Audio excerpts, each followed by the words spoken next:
Bienvenidos a La Trinchera, yo soy Cristian Sobrino y hoy en este episodio tengo el honor y el placer de estar acompañado por la figura más quijotesca en el metaverso populesco, el profesor Jorge Colbert Toro. Bienvenido.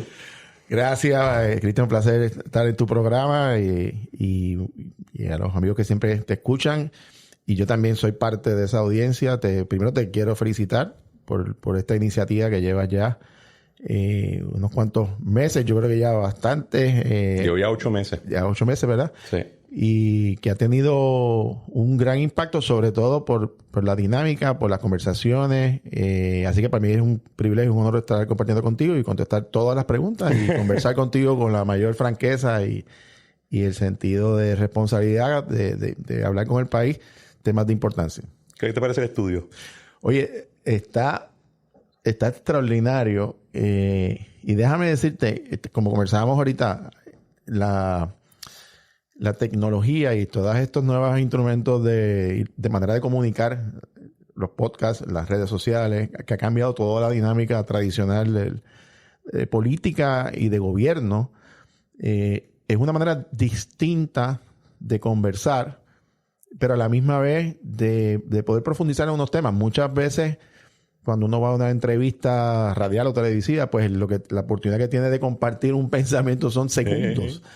De hecho, leí hace poco una interesante columna de Campaign Election que hacen seminarios y revistas y demás sobre temas de política, que en los programas de noticias de televisión se adiestran a los candidatos a contestar preguntas en 8 segundos, que es 8.5 segundos, que es el tiempo que casi sale un soundbite de una persona que contesta una pregunta en televisión. Entonces yo digo, caramba, ¿y cómo uno puede comunicar en 8 segundos porque es eso, es la inmediatez y un poco... Yo pienso que los podcasts son lo que en un momento atrás eran los mítines. O sea, era la manera de conversar con la gente de una manera franca y pues, como todo en la vida, ¿verdad? Se moderniza, cambia, pero es un gran instrumento y te felicito porque las conversaciones que he escuchado de tu programa son interesantísimas y sobre todo que hace falta en el país este tipo de diálogo constructivo y sobre todo pues de conocer también mucho más allá de lo que quizás uno conoce de una persona en un medio ¿verdad? De comunicación tradicional o que está en el gobierno o demás. Y me parece fantástico. Así que mis felicitaciones. Gracias mil. Y la razón que dije que eres la figura quijotesca tú estás publicando una serie de columnas en El Vocero y estás planteando el tema de el Partido Popular, hacia dónde se debe mover, el tema del estatus. Estás escribiendo defensas sin ningún tipo de complejo, que creo que en el Partido Popular, yo creo que por razones electoreras, pero como que se dieron el campo de que el estatus actual no funciona y eso hay que descartarlo. Y entonces, pues, está escribiendo cosas bastante contracorrientes, ¿verdad? En lo que es la discusión pública. Y eso obviamente tienes tus argumentos y uno puede estar en favor o en contra, pero el atrevimiento como tal para mí es algo que me ha estado interesando bastante, me interesa bastante cuando lo leo. Pero también me gustaría empezar por el ángulo de académico tuyo. ¿Por qué? Porque tú ves aquí los dibujos de estas personas. En esos tiempos, si tú eras un profesor o un filósofo, pero nadie pensaba que tú no te tocaba ponerte la armadura, coger tu espadita y tu escudo, ir a pelear y hacer las cosas que las personas públicas tienen que hacer. Y entonces tú tienes este trasfondo académico que está ahora casi full time, si no me equivoco, pero tienes el pasado político, de comunicaciones, o sea, una inteligencia aplicada, ¿verdad? Y me interesaría saber, ¿siempre fue así para ti o fue algo que tú cogiste ya de más viejo? Pues mira, déjame hacerte la historia larga corta. Cuando yo tenía, bueno, tú sabes, mi familia, yo vengo de una familia de personas que han estado en política y en gobierno y por muchos años. De hecho, Pedro Nelson y Pedro Felipe Colbert fueron los primeros legisladores de mi familia. Que estoy de ya, imagínate, desde 1917, de 1918. Mi padre fue presidente de la Cámara, estuvo 27 años en la Asamblea Legislativa. O sea, en mi casa la política es algo prácticamente en nuestra vida. O sea, crecimos desde pequeño. Yo recuerdo en una ocasión una hermana mía que en una Navidad nos invitó a cenar a toda la familia y nos puso una sola regla, que no se iba a hablar de política ese día en mi casa. Entonces papi, imagínate que el apodo de tu papá era el látigo. Pues entonces nosotros, mi hermana se puso, ¿sabes? Se trancó, nadie puede hablar de política. Y estuvimos literalmente, Cristian, como 1 hora y media sin hablarnos, porque no había, era como, ¿y qué vamos a hacer aquí? Y entonces mi papá dijo, bueno, yo lo lamento, ¿verdad? Pero tenemos que empezar a hablar de política, obviamente. Pero lo que te quiero decir es que es algo que yo llevo desde pequeño. Cuando yo tenía 14 años, recuerdo, yo fui a ver, o sea, le digo a mi papá que yo quería trabajar de alguna manera en el Partido Popular. Claro, en mi mente... Pues ¿Qué año era ese? Bueno, yo nací yo tengo 56, más o menos he sido en el 81, por ahí, 80. Papi era 80, no, antes, 70 y pico. Para la campaña del 80. Y entonces, papi me dice, ¿tú quieres trabajar para el Partido Popular? Claro, en mi mente, pues pues yo soy el hijo de Severo, así que me imagino que me pondrán allí en la oficina del presidente del Partido Popular y estaré allí haciendo unos papeles, qué sé yo qué cosa. Y mi papá dice, ¿tú quieres trabajar en el Partido Popular? Pues no hay problema. Y llama a don, bendito que en paz descanse, don René San Fiorenzo, que era uno de los, ¿verdad?, líderes del Partido Popular de antes, y le dijo, René, Jorge quiere trabajar en el Partido Popular. Pues así que para que tú le des el entrenamiento. Y el entrenamiento fue, Cristian, que eso fue un martes, un miércoles. El sábado siguiente, yo estaba a las 9 de la mañana en la 65 de Infantería cogiendo chavos en una lata. Y yo llegué a las 3 de la casa de mi casa con una insolación en mi cuerpo. ¿Sabes? Y la noche siguiente estaba pasquinando, que en aquel momento, y los que saben de pasquinar saben que se pasquinaba con una escoba, con un balde de agua y con harina, que tú terminabas con los zapatos, era como cemento. Le echaban el vidrio. Así era. Entonces, no, sin vidrio. Entonces, y yo le decía, papi, pero ven acá. Pero yo supone que me dice, no, si tú quieres trabajar por el Partido Popular, tienes que empezar de abajo. Y esa fue una gran lección para mí, Cristian, porque de ahí yo luego fui presidente, ¿verdad?, en mi precinto 3 de San Juan, fui funcionario electoral. Después ya fue presidente de la Juventud Popular en la Universidad de Puerto Rico, fui miembro del Consejo de Estudiantes, fui senador académico de sociales en la UPI. Después trabajé ya un poco más en la parte electoral del precinto 3. Luego ya de adulto fui miembro de la Junta de Gobierno 10 años, fui representante de la Cámara 3 términos, secretario general en 2 ocasiones, comisionado electoral alterno en 2 ocasiones. Y trabajé, pues, obviamente, como secretario de Asuntos Públicos con 2 gobernadores, Cira Calderón y Alejandro García Padilla. O sea que cuando a mí me hablan del Partido Popular, es mi vida. O sea, y yo empecé desde chavaquito, desde nene, y he visto todo. Tantos presidentes, tantas juntas de gobierno, tantas experiencias. Pero lo más importante fue esa primera experiencia de mi papá, de haber empezado recogiendo chavos en las luces, porque la lección fue: tienes que fajarte desde abajo. O sea, aquí no se regalan las cosas. Yo vine a llegar al Partido Popular realmente a trabajar, por decirlo de esa manera, cuando me nombraron secretario general en el 2001, con Sila. O sea, yo antes era, pues, igual que todo el mundo. Y eso me ayudó mucho porque, bueno, mi papá me enseñó que en la vida no te regalan nada. Tienes que ganarte con tu trabajo y sobre todo en los partidos políticos para tú tener por lo menos el respeto de que tú puedas hacer un planteamiento institucional, tienes que haberte fajado. O sea, yo creo que la gente menosprecia mucho ese aspecto de la política. Como ahora lo chulo es... Yo entiendo que en un momento en particular el sector mediático entendió que para aumentar su legitimidad tenían que arrancar para abajo toda la de todo el mundo alrededor. Claro. Y que ahí es que comienza la caricaturización del político. No obstante que hay muchos políticos caricaturescos, ¿verdad? Y eso es parte de, pero la gente no aprecia que, por ejemplo, fulano de tal o fulana de tal, la razón que ganan o tienen cierto respeto o la gente los escucha, aunque no sean un premio Nobel, es porque los han visto ahí, los han visto sobrevivir los tiempos, esforzarse, sudar, ayudar, coger los cantazos y pues saben que esa persona, si la cosa va mal, probablemente se va a quedar para ahí. Versus el que es ave de paso que llega y se desaparece. Definitivamente.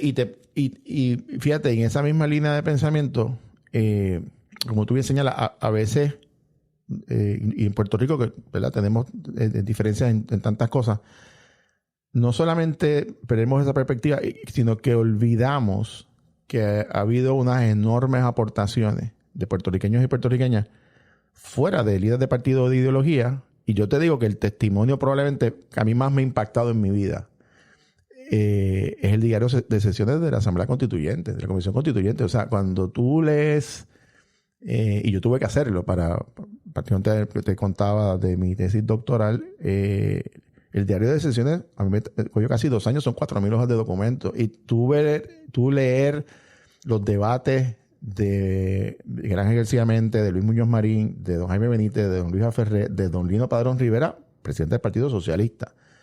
Eso es una joya.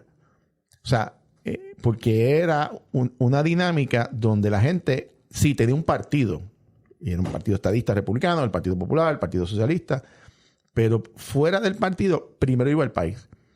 Y cuando tú te lees el voto afirmativo de Ferré, de García Méndez, de Muñoz Marín, de don Lino Padrón Rivera, votando a favor de la Constitución de Puerto Rico y explicando las razones por las cuales votaron a favor y lo que representaba aún desde su perspectiva, eso es una joya, eso es una de las conquistas enormes que tiene el pueblo de Puerto Rico y se ha perdido eso, que tú no puedas valorar el pensamiento de otra persona que piensa distinto a ti ideológicamente, pues eso se ha perdido. Y yo soy de la creencia que tú no tienes enemigos políticos, tú tienes adversarios. Y yo creo que mucha gente, yo tengo amigos estadistas, tengo amigos socialistas, tengo amigos no afiliados, tú sabes, y la gente, muchas veces cuando yo empecé a correr me decían, pero tú no eres como tu papá, tú no eres el látigo que fustiga. Y yo, bueno, no, es verdad, eso es, yo no calzo esos zapatos jamás y nunca, pero además son otros tiempos. Y Puerto Rico necesita más puntos de coincidencia que de división. Y yo pienso que en este momento particularmente que está viviendo el país, necesitamos más figuras como don Luis Aferré, como García Méndez, como don Lino Padrón Rivera, como Muñoz Marín, que gente que puso el país por encima de su ideología. Y eso yo creo que es fundamental cuando hablamos de una agenda de futuro, tú sabes.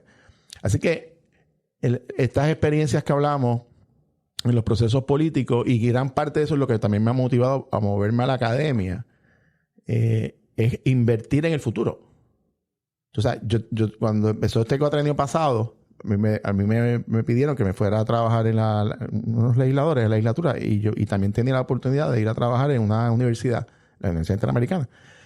Y yo preferí ir a la universidad. ¿Por qué? Bueno, porque yo siento que es más productivo invertir mi tiempo en los jóvenes, que eventualmente pueden ser la nueva generación de servidores públicos, bueno, que estar en la legislatura tratando de remediar problemas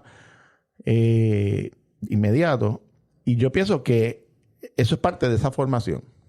Mi carrera ha sido diferente, a la inversa de mi papá. Mi papá fue primero profesor de la universidad, fue decano de la Escuela de Administración Pública, después, a los 40 años, entró a la política.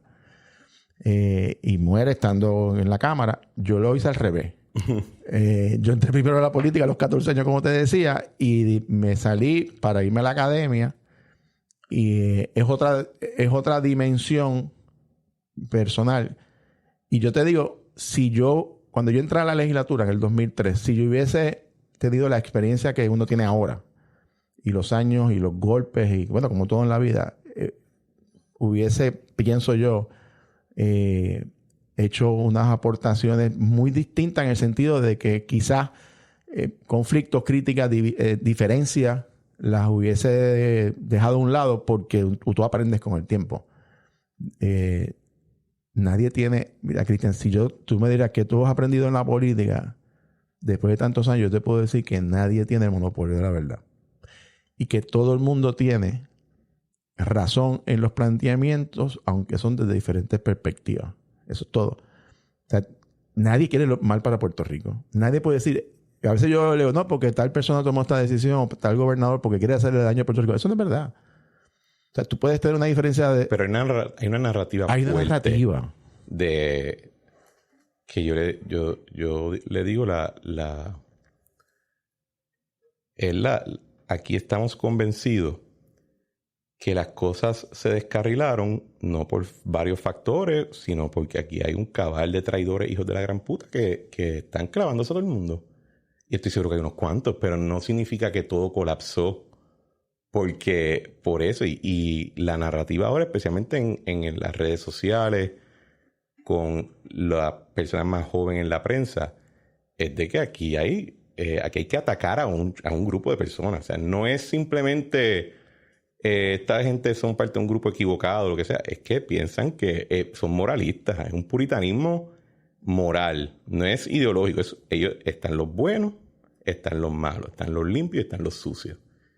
Y esa perspectiva y esa visión yo creo que es lo que está afectando hasta como la gente se habla en el día.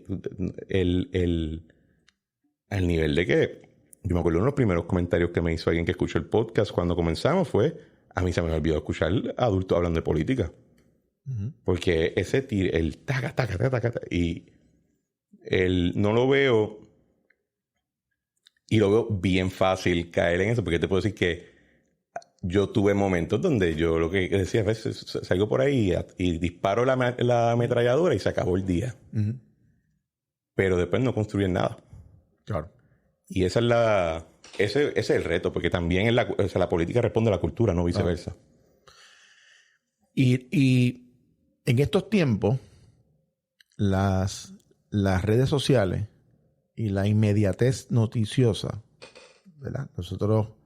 Antes no existía Twitter, no existía... ¿Sabes? Digo, yo es que tampoco uno tiene, tú sabes, 80 años ni 100 años, pero esto es reciente, tú sabes. Y la inmediatez y las redes sociales y quién da el primer, ¿verdad? El golpe o quién...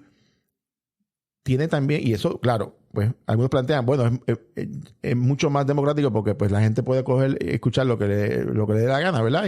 Y de cualquier parte del mundo, y eso es un gran adelanto, pero también hay mucha desinformación que el ciudadano a veces, para tú calibrar y leía, hay una columna de Hernández Colón muy buena sobre eso en su último libro, que él habla de cómo cambió la política con las redes sociales, con mucha razón, diciendo, el problema de esto es que tú le das el mismo valor a una mentira que a una verdad, porque tú no sabes. ¿Sabes? Cualquier persona pues, plantea cualquier cosa y cómo tú puedes discernir o cómo puedes verificar en un mundo tan, ¿verdad? Tan inmediato, pues es complicado. Y ahí requiere que el ciudadano también se eduque sobre información.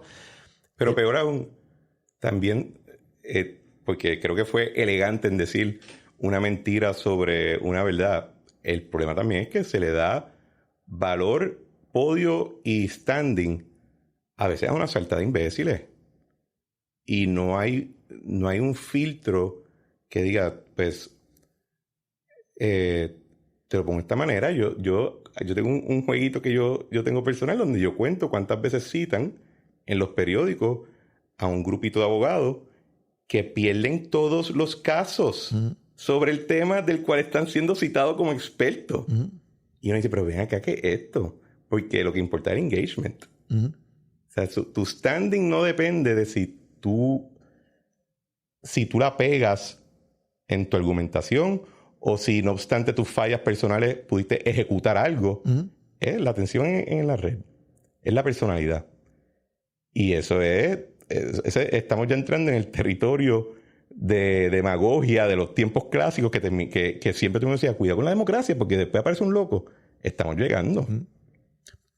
Y digo, y lo dijiste con mucha razón, o sea, la democracia no es perfecta y la libertad de expresión, bueno, pues no es absoluta, ¿verdad? Pero ciertamente permite desfases como esa. Y eso es parte de un proceso complicadísimo, donde uno tira la raya hasta donde el Estado puede regular, ¿verdad? La mentira siempre ha estado en la política y siempre ha estado en la vida de los seres humanos.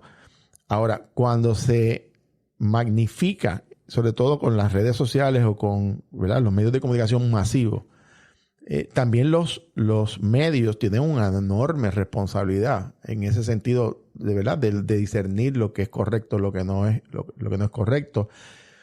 Pero recae también en el ciudadano, tú sabes. Y yo te digo porque yo leo a veces muchas columnas o, como tú bien señalas, citan en los periódicos de los expertos en tal cosa. Yo no lo veo y digo, bueno, pero tú sabes, citan cosas incorrectas o dicen cosas. A veces yo me cita porque cuentan cosas de los partidos internos que no conocen realmente qué es lo que está pasando y que inventan teorías. Y uno pues se ríe porque, tú sabes, no puede estar todos los días contestando y aclarando. Pero la realidad es que sí, hay información veraz y hay desinformación provocada en gran medida también por esta guerra por la inmediatez y quién acapara la atención más de la gente. Entonces también esta cosa de los medios, pues obviamente son negocios. Pero parte de la democracia, y la democracia no es perfecta, tiene sus debilidades y yo creo que lo importante es que los foros adecuados, por ejemplo, a mis estudiantes, cuando yo le hablo a mis estudiantes, yo les digo, o sea, a mí, cuando hablemos de un tema de política pública, por ejemplo, a mí no me interesa saber, o que usted me diga si usted lo ve como estadista, independentista, no afiliado, la ideología de eso aquí no tiene nada que ver. Lo que yo quiero que usted me dé los argumentos, los fundamentos para plantear que tal cosa es de esta manera. Y respecto de su ideología, si además resulta que es de una ideología, pues chévere, pero ese no es el valor que tú le tienes que dar, es cuál es el fundamento. Poca gente sabe, Cristian, que gobernar un país, y yo he estado en Fortaleza en 2 ocasiones, no es nada fácil. ¿Sabes? Y yo estuve en Fortaleza del 2001 al 2003 con Sila. Cuando yo salí de Fortaleza, yo jamás en mi vida he atacado o he dicho nada de los asesores o de los que trabajan en la Fortaleza porque yo estuve allí 2 veces. Y yo sé las noches que se rompen, yo sé lo que hacen los jefes de agencia, los secretarios, yo sé lo que pasa por la mente de un gobernador o una gobernadora que tiene que tomar decisiones que no siempre son simpáticas. Es más, la mayoría de las veces no son simpáticas. Y tiene que escoger entre los menos malos. O sea, yo sé lo que es despertar a un gobernador a las 2, 3 de la mañana, darle noticias terribles. O sea, yo te hago este cuento. Cuando Alejandro García Padilla era gobernador electo a los, creo que el segundo día. La primera actividad de él como gobernador electo, no había jurado todavía, fue dar un pésame a un policía que habían asesinado. Fuimos a Moca, recuerdo. Y esa es su primera actividad. Y cuando estábamos llegando Eso salió público. Salió público. Fue su primera actividad. Y cuando estamos llegando, él me dice, ese policía tiene un hijo de 7 años que está aquí en la funeraria. Y me dice a mí, ¿qué se supone que yo le diga a ese niño? Y a mí, yo te digo, los dos nos quedamos como que, quedamos en el carro, tú sabes. Y era un silencio porque ¿qué tú le dices a un niño que a su padre lo acaban de asesinar siendo un policía? Tú sabes. Esa fue su primera... Y yo lo vi como eso lo consumía. Y él fue donde el niño. Estuvo con el niño 1 hora. De ahí, de esa vivencia, salió la propuesta de las becas estudiantiles en la Universidad de Puerto Rico para los hijos de los policías caídos en el cumplimiento del deber. Sale de ese niño. Porque él dijo, de ese nene yo me voy a ocupar de que termine su universidad. Y le dio seguimiento hasta el último día que estuve en Fortaleza. Eso es una experiencia que te estoy contando de las miles que yo viví y que sé que han vivido otros compañeros y compañeras que han estado en la Fortaleza o han estado en la legislatura de situaciones bien complicadas, difíciles a nivel personal, que tú pasas cuando tú estás ahí. Eso no sale en los medios ni sale en la prensa. Pero yo vi el rostro del gobernador y yo vi el rostro de ese niño. A mí no se me ha olvidado, tú sabes. Y eso son cosas bien difíciles que tú las vives porque estás en una posición privilegiada en el sentido de que estás subiéndole al país, pero tiene una enorme responsabilidad. Te entiendo. y yo diría que cuando tú asumes ciertos roles en el gobierno, la vida no te toca la puerta, coge un troque y te lo rompe por el centro de la casa. Así. Y tú te quedas y la tienes que ver de cantazo y no sabes cómo internalizarlo bien. ¿Verdad? Y ese caso del policía me recuerdo. Y es yo pienso que si algo demuestra que tenemos un elemento payaso en la sociedad nuestra es que nosotros pensamos que en un lugar donde matan a 800 personas al año violentamente, la preocupación más grande es un político aquí vaya. Claro. O sea, pero vamos a ponerse en parking lot porque ahorita mencionaste a Hernández Colón y ustedes tienen un proyecto que lo encuentro bastante interesante y voy a ver cómo me lo voy a tumbar. Bueno. Ustedes van a hacer una universidad. ¿Cómo así? Cuando murió Rafael Hernández Colón, varias semanas después, su hijo, José Alfredo Hernández Mayoral, me llama y me pide que lo acompañe a Ponce, después del sepelio del exgobernador, para visitar la casa de su papá, ¿verdad? Que todo el mundo sabe que vivía allí en la calle Sol en Ponce, y ir a la fundación, que queda muy cerquita.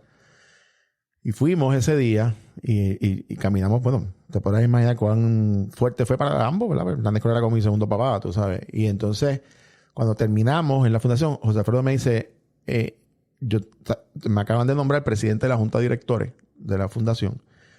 ¿Y qué puedo hacer con toda esta facilidad que tenemos? Papi no está. Y empezamos a conversar la posibilidad de hacer, inicialmente eran unos seminarios de capacitación.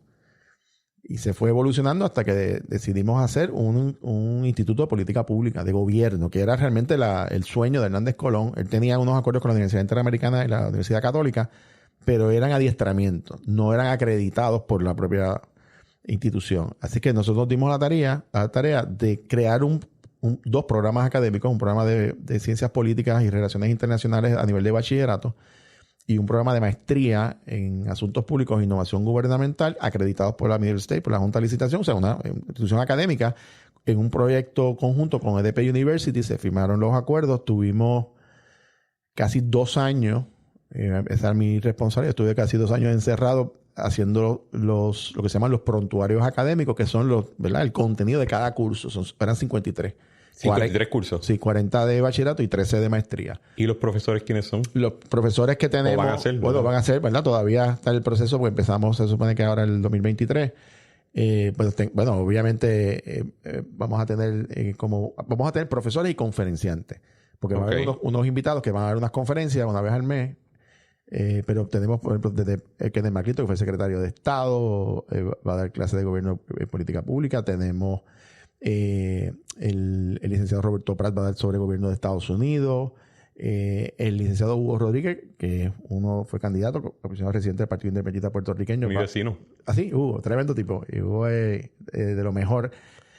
Hugo va a dar una clase sobre historia de Puerto Rico, política pública. El senador Vargas Vidot va a dar un curso de autogestión comunitaria. Tenemos un curso de cambio climático, tenemos un curso de ley promesa, que eso no lo hay prácticamente en ninguna universidad, y entendimos que hicimos un curso diseñado estrictamente para explicar la ley promesa. Pues fíjate, esa clase, tenemos ahí varias opciones. Probablemente el propio José Alfredo quiere dar ese curso. El juez Ángel Colón va a dar un curso de Derecho Constitucional. Juez asociado del Supremo. Juez asociado del Tribunal Supremo. De hecho, el juez El Pi, que es un juez federal, va a ser uno de nuestros conferenciantes, que va a estar viajando de vez en cuando a dar charla. El gobernador Luis Fortuño también. Así que tenemos de todo un poco. Gente que ha estado en el gobierno, también gente que está en la academia, pero nosotros queremos... No es lo mismo, Cristian, dar clases, y no estoy haciendo ninguna crítica con esto, pero mucho profesor...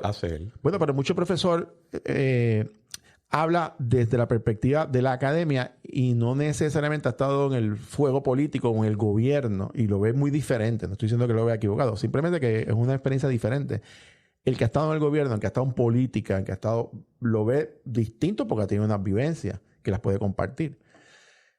Así que hemos tratado de hacer ese balance de personas que no han estado en gobierno, gente que ha estado en política, gente que ha estado... Y gracias a Dios, pues ya hemos empezado, los interesados, pues pueden, a través de la página de DP University o de la Fundación Rafael Hernández Colón, se registran y el proceso de matrícula va a estar comenzando para enero a nivel del bachillerato. Maestría ya debe ser en agosto del 2023, si Dios quiere. Y para mí ha sido una experiencia espectacular porque... ¿Sabes?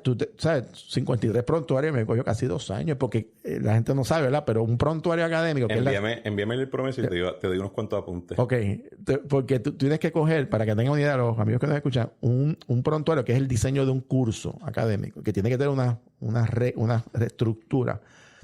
Cada literatura que tú incluyes, libro de texto, ensayos, tienen unos requisitos académicos. O sea, tú puedes poner por ahí cualquier cosa. Tienes que tener libros que tienen una cantidad de años, tienes que tener unas métricas, te tiene que validar, y eso va a un comité de personas, que en este caso fue DP University, nos colaboró con 2 personas extraordinarias que se dedican a eso, a certificar materiales académicos para que sea acreditado por la Middle State y eso es un esfuerzo de horas.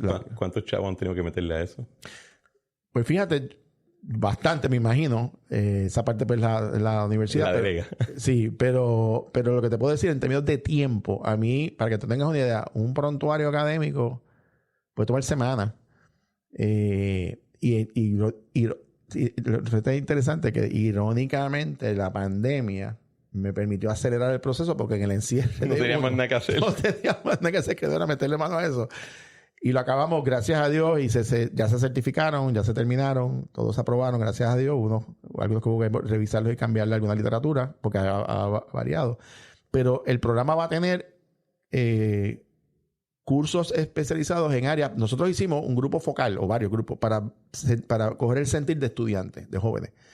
¿Qué quieren? ¿Cuáles son los cursos? Claro, hay unas métricas que exigen las agencias acreditadoras, pero electivos, por ejemplo, pues nos dijeron, yo quiero coger un curso de cambio climático. A los jóvenes les preocupa mucho ese tema.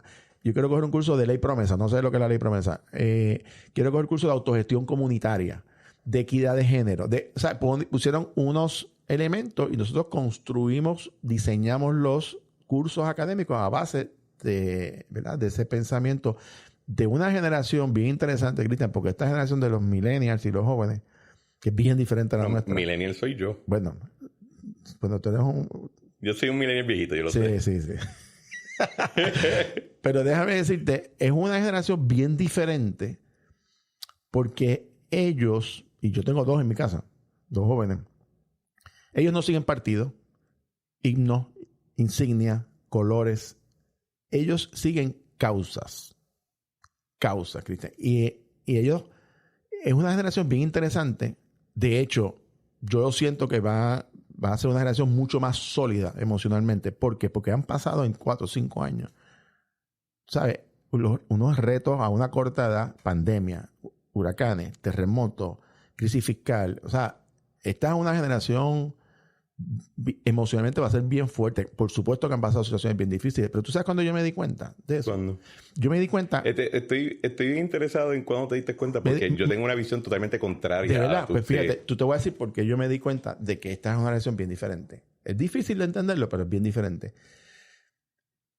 El huracán fue en septiembre del 2017. Bueno, el segundo, porque primero vino Vilma. Bueno, correcto. Pero, ¿verdad? María... En mayo de 2018 fue la primera clase graduanda. Yo estaba dando clases en ese momento en la Interamericana. La primera clase graduanda inmediatamente después del huracán. La presunción era de todo el mundo, incluyendo a mí, que un montón de gente se iba a darle baja. Estudiantes. Era la lógica si venían de un... Yo viví 2 experiencias que me convencí de que esta generación es otra cosa.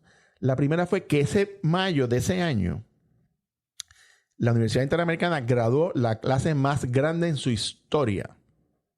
En su historia. La inmensa mayoría de los estudiantes no se dieron de baja.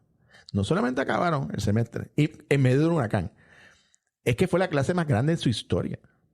Y la segunda vivencia que yo tuve fue con mi hijo mayor, Jorge Ernesto, que en aquel momento era estudiante de Derecho. En mi casa no hubo luz, igual que todo el mundo, por 3 meses, qué sé yo. Y yo recuerdo un día cuando la universidad anuncia, la Escuela de Derecho, que ellos van a empezar nuevamente en diciembre, que los estudiantes se fueran preparando. Mi hijo, un día, yo entro a su cuarto y él está leyendo sus casos de derecho, tú que eres abogado, con una lamparita con batería. Y yo que estaba ya como que, tú sabes, ya desesperado como todo el mundo, tú sabes.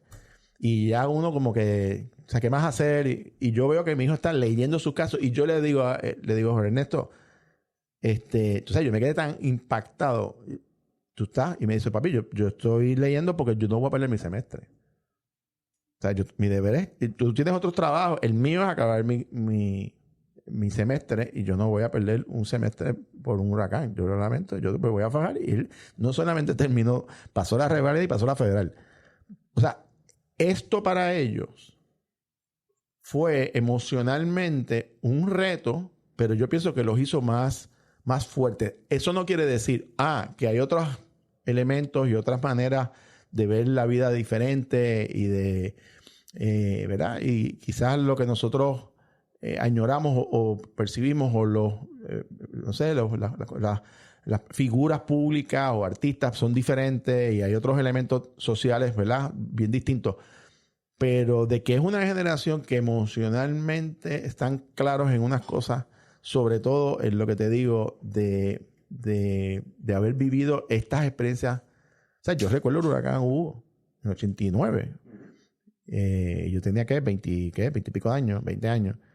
Y a mí eso fue una cosa trágica. O sea, una cosa que a mí me impactó muchísimo. Esta gente, ¿sabes? Pero no vi otro huracán no sé cuántos años o décadas después. Esta gente bregaron con un huracán categoría 5, con pandemia, con terremotos. ¿Sabes? Lo que nosotros en nuestra vida, ya uno es adulto y puede un poco absorber estas cosas. Ellos no. Esto está imagínate los que están en escuela elemental, que están en escuela intermedia. O sea, es otro mundo y yo pienso que, no sé, yo tengo mucha esperanza. Oye, por supuesto, como en todas las generaciones va a haber gente que tienen otras prioridades, que no les importa, pero yo creo que hay mucha gente que sí. Yo soy un poquito más pesimista con esa generación que está subiendo. Okay. Yo soy bastante conservador y como todos los conservadores pues piensan que lo que viene por ahí va a ser peor que lo que había antes. Pero sí, en efecto, esta cuestión de que les gustan las causas más que los partidos, a mí la parte que me preocupa es que lo ven todo como un consumidor. Y todo es una plataforma para el despliegue personal versus entender que para que esa luz prenda se requieren unas instituciones y requieren que personas subyuguen parte de su personalidad y permitan ser transformados por la institución para una misión colectiva, ¿verdad? Y eso requiere que tú solamente puedas hacer un cierto número de cosas. No todo está disponible. Tú no puedes hacer lo que te dé la gana porque tú tienes un tiempo limitado en un día y en un año, etcétera. Y tienes que dedicarle tu disciplina a misiones que a veces van a tardar mucho más de lo que uno va a estar vivo. Y tienes que tener ese tipo de horizonte de tiempo. Y cuando lo ves todo de una manera inmediata, se pueden poner bien moralistas. Y el lado oscuro de ser moralista es que si quieres ver resultados bien rápido, pues sabes que es mucho más fácil destruir que construir. Y ese lado oscuro, yo lo veo, creo que ha pasado en otros momentos en la historia, así que no es una cuestión de esta gente en particular, pero si no se establecen instituciones capaz y diseñadas para capturar esa generación, la cosa puede salir mal.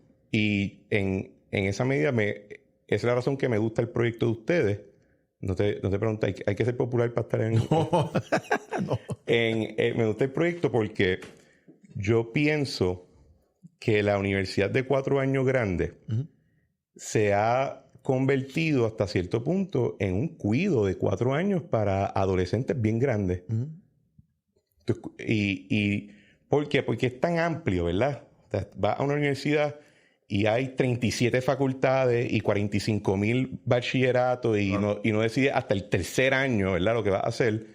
Este tipo de modelo que es más aplicado, ¿verdad? Que tiene al estudiante como como el norte, ¿verdad? Porque la universidad es grande, es una batería de investigación. Claro. El que importa es el profesor. Claro.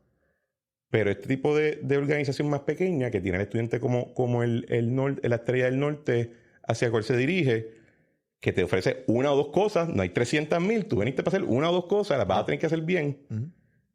Creo que puede darle forma a esa parte que yo encuentro un poco más oscura de la generación que está subiendo. Déjame no argumentarte, pero darte mi racional. Y yo estoy escribiendo ahora como columnista en El Vocero, antes lo hacía en El Nuevo Día. Y cuando... ¿Cuál te gusta más? No, fíjate que son experiencias diferentes. Y yo te digo honestamente, yo nunca, ni en El Nuevo Día, ni en El Vocero, que he sido columnista, a mí nunca me han dicho jamás en ningún medio lo que no tengo que escribir, ni me han editado, ni me han... así que uno tiene libertad. Digo, cuando uno hace eso voluntario, de gratis, ¿verdad? Cuando uno es empleado, simplemente es una colaboración que uno hace gratuitamente, pues, y uno escribe lo que uno entiende, ¿verdad? Pero yo escribí una columna sobre los millennials que se llamaba, y citaba varios estudios de este grupo poblacional tan interesante, se llaman Rebeldes con Causa.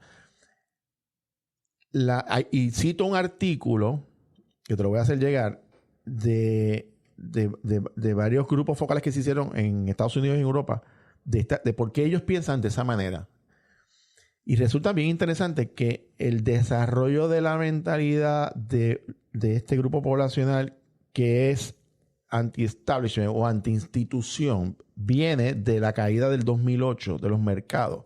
Mira qué interesante, porque planteaban que ellos, mientras eran, ¿verdad?, jóvenes o adolescentes, vieron que mientras los que habían quebrado, en Estados Unidos particularmente, el gobierno federal les daba bailout, les daba ayuda, se caían y los mantenían, a sus padres y a sus abuelos peleaban sus casas, peleaban sus sistemas de retiro y veían sufrir a sus padres y a sus abuelos.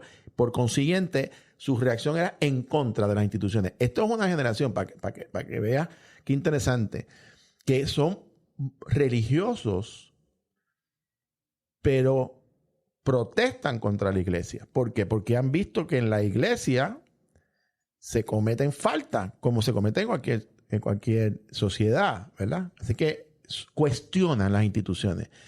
Cuando un gobierno y una institución gubernamental le falla al país, ellos son poco tolerantes.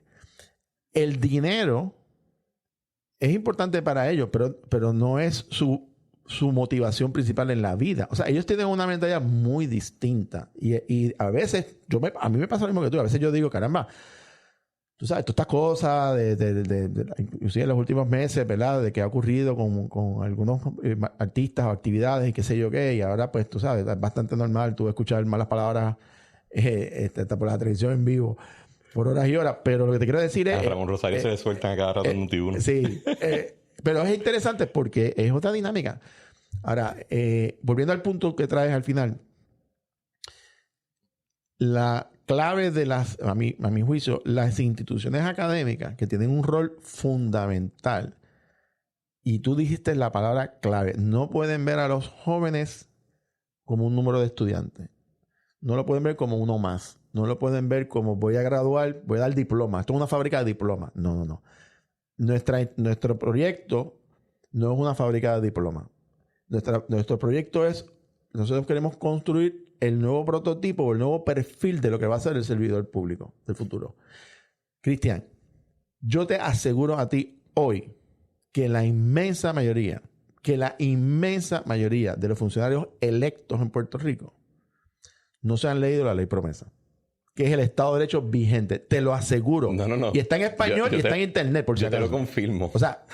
O sea, y voy más lejos. No se han leído la Constitución, que no se han leído los reglamentos de sus cuerpos legislativos, que no se han leído alcaldes, código municipal. O sea, por eso nosotros hemos hecho cursos especializados. O sea, la ley promesa, para tú pasar ese curso, tienes que leerte la ley, pero no se tiene que leerla, tienen que entender cuál es el propósito, cómo se dio la Junta de Supervisión Fiscal. La gente no conoce ese proceso que se dio histórico. Yo estuve allí en Fortaleza cuando eso ocurrió.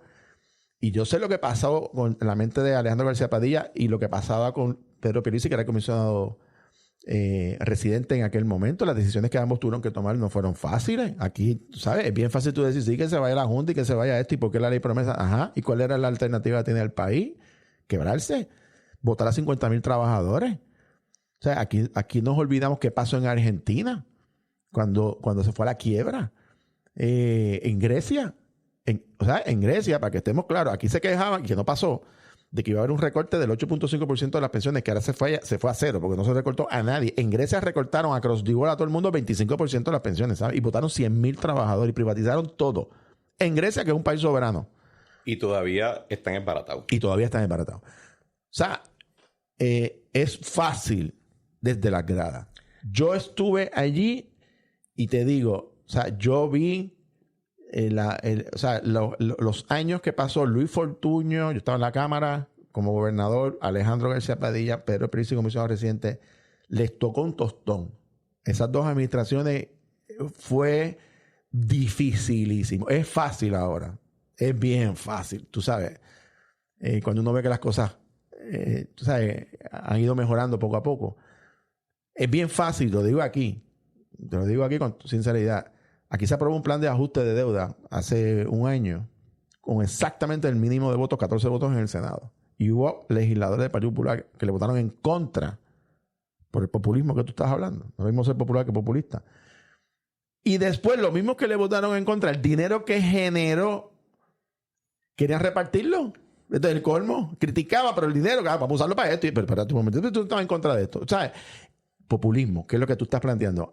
Desde la grada es bien fácil, criticar es bien fácil, estar ahí en la línea de fuego es difícil. Es que me voy a salir un poquito del bosquejo, porque traiste ese tema y voy a aprovechar para hacerte unas preguntas. Primero, yo te puedo decir que cuando nosotros entramos en el 2017, en enero, a mí me habían nombrado asesor de desarrollo económico en Fortaleza, y a la semana me llaman y me dicen, mira, necesitamos que haga algo. Y yo digo, ¿qué? ¿Puedes cerrar el banco de fomento? La pequeña cosita. Y yo, ¿cómo fue? Sí, que necesitamos alguien que lo cierre. Y yo, ok. 3 días después yo estoy en un avión con el que iba a ser presidente de mi junta, en BGF, con el equipo de AFAF que había sido nombrado recientemente, y nos montamos un avión a Nueva York porque el bufete Cleary Gottlieb nos había hecho como una sesión de transición y dio hasta el Milstein y eso, y nos iban a dar la presentación completa, ¿verdad? Y hay una parte que pues, empiezan a hablar del BGF, en ese momento pues, BGF ya fue Chicaca, ya tenemos AFAF, y nos empiezan a hablar de todo el revolú, y yo miro al lado mi amigo, que ahora es mi amigo, pero en ese momento era este señor que yo no conocía mucho, que iba a ser presidente de mi junta de directores, que yo decía, pues si alguien me puede votar este tipo. Y los dos nos miramos y yo digo, anda para el carajo, esta gente aguantó esto. Y es increíble porque en el 2009, tú estabas en la legislatura en el 2009, ¿verdad? Sí. ¿Tú recuerdas? O sea, había un debate serio donde gente decía, no hay crisis, eso es embuste. Claro. Y de momento estamos unos cuantos años después y no se ve que la torre se está cayendo encima de la isla. Y tú dices tú haces esa expresión de qué alternativa había. Yo he hecho muchas veces como un ejercicio de historia alterna. De qué posiblemente pasaría. Si hubiese pasado otra cosa. No, si simplemente Alejandro... Estaba leyendo una historia del proceso de la constituyente en Puerto Rico, que en un momento le envían la constitución al Congreso, y querían hacerle una enmienda que decía que no se puede enmendar la constitución sin que el Congreso lo ratificara. Y que Muñoz envía un cable que dice, o sea, un cable de un mensaje, que dice, si van a ponerle eso, me lo retiran todo, no quiero nada. Así es, así fue. Y yo me pregunto, ¿verdad? Y es mirando hacia atrás, porque puedo ver lo que pasó hacia el futuro.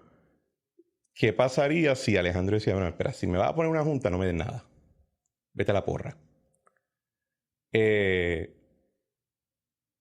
pasaría si en lugar de tener esa junta, el tribunal de federal, si se hubiese ido todo a los tribunales estatales, a Nueva York, si se hacía el Ragnarok completo? ¿cuál era ¿cuál era el debate? O sea, ¿cuál era? Yo entro ya con una junta establecida. ¿Cómo ustedes se hablaban? Cuando te estaban hablando del tema, cuando te lo proponían. Yo en el 2015, en el 2016, que todo el mundo pensaba que la junta iba a ser el FBI a rectificarlo todo. Yo escribía en el calce.com, que era de Metro, y decía, esto es una loquera de que ustedes están hablando. O sea, a mí me chocaba que se estuviese discutiendo el tema. Y no me puedo imaginar que tú estés en Fortaleza y alguien te lo sugiera. Porque yo te puedo decir que yo le hubiese metido una garnada. ¿Cómo era eso para ustedes? Mira, en el 2014, que fue cuando se dio el impago realmente la clasificación de chatarra, que comenzó el proceso, que como todo el mundo como que cayó en órbita de que esto era una crisis de una magnitud, tú sabes, no antes vista. Y esto es importante para poner la historia en su justa perspectiva. Aquí hay gente que falsamente dice que el gobernador García Padilla y el comisionado residente Pedro Pierluisi pidieron una junta. Eso es falso. Yo estaba en Fortaleza. ¿Por qué dicen ese? Bueno, porque planteaba que eso fue que se pidió una junta. Eso es cierto. El gobernador y el comisionado residente que se reunían y que tenían excelente relación, que viajaron juntos, lo que le pidieron, hay que recordar que para el 2016, que es cuando se aprueba finalmente promesa, se firma el 30 de junio, el presidente era demócrata, que era Barack Obama, pero el Congreso era republicano. El presidente dice, yo voy a impulsar, que era lo que pidió el gobernador y el comisionado residente, ellos pidieron el derecho a reestructurar, que se había eliminado desde el 86, y número 2, el stay, la moratoria. Eso fue lo que pidió el gobierno de Puerto Rico. Dame la facultad para reestructurar y dame la protección, ¿verdad? Para los ingresos del gobierno. Quien pone la condición para aprobar la ley con una junta es la mayoría republicana. Y en la mentalidad de ellos, fíjate, decían, y tú puedes debatir esto si tienes razón o no, ellos decían, bueno, está chévere, yo te voy a dar otra vez. ¿Y quién me garantiza a mí que ustedes no se vuelven a ir a la quiebra? ¿Y quién me garantiza a mí que nosotros hagamos esto y ustedes vuelvan y pongan vulnerable al mercado? Porque la gente no sabe, pero Puerto Rico representa una de las fuentes del mercado económico de Estados Unidos, los principales. Tú conoces este tema mucho más que yo. Antes, ya no tanto. Bueno, no tanto, pero ha seguido, ¿sabes? Ha tenido también unos rendimientos por las acciones contributivas y demás. Pero lo que te quiero decir es, en aquel momento, esa era la meta. Y el presidente Barack Obama, cuando recuerdo la última conversación con el gobernador y con el comisionado residente, les dijo, esta es la oferta que tenemos, es conjunta, y ustedes deciden, si no la quieren, yo la veto. O sea, eso pasó. Esa responsabilidad... Y Alejandro que él pensaba... Bueno, nunca se le ocurrió decir, pues quédatela. No, ¿sabes por qué? Porque responsablemente el costo hubiese sido desastroso para el país. O sea, y la gente se olvida de esto. El 30 de junio del 2016, que es cuando el presidente firma la ley, el día después, que era el 1 de julio, la gente se olvidó, el gobierno estaba obligado a hacer un pago de $485 millones a uno de los acreedores que teníamos y tenía cero dinero en el banco. Cero dinero. De hecho, si no se hubiese dado la moratoria, los tribunales, los acreedores que hubiesen puesto un síndico, hubiesen congelado las cuentas del gobierno, el efecto para poder empezar a pagar, porque había que pagar primero a los acreedores, era un plan de cesantía. Había borradores de discusión de qué se iba a hacer porque no había manera si esto no se aprobaba. O sea, no había realmente el que diga que eso no tiene idea de lo que está hablando, porque las consecuencias para el gobierno de Puerto Rico eran desastrosas. Desde Luis Fortuño, Alejandro que le tocó, luego a Ricardo Rosselló, esos 3 cuatrenios. ¿Viste? Tú estuviste allí y yo estuve también. O sea, las decisiones no fueron de ellos 3. Vamos a la bobería. O sea, esto se venía arrastrando hacía décadas porque el problema era que se hacían estimados de ingresos que no se daban y para tu cuadrar cogían prestado y cogían prestado y cogían prestado. Y cuando vienes a ver, pues entonces, como todo, si tú sigues la máquina se acabó. Se acabó, tú sabes. No dio para más. Y esto es una situación crítica políticamente porque es una junta que toma control de la supervisión de las finanzas de un país que tiene un gobierno propio que se ha violentado porque había una crisis. de marca mayor y porque la realidad era que el gobierno de Puerto Rico no tenía la capacidad fiscal financiera. Tú sabes que en mi tesis... Te iba a preguntar, tu tesis es Puerto Rico post-promesa. Correcto. Y parte del trabajo, por ejemplo, yo estudié el caso de Grecia, estudié el caso de Argentina, estudié el caso de Nueva York, que se fue a la quiebra. Syriza se parece a Victoria Ciudadana, ¿verdad? ¿Cuál? Victoria Ciudadana se parece a Syriza, ¿verdad? Sí, pero fíjate, es interesante porque cada jurisdicción es distinta. California, que fue la quiebra el sistema de retiro.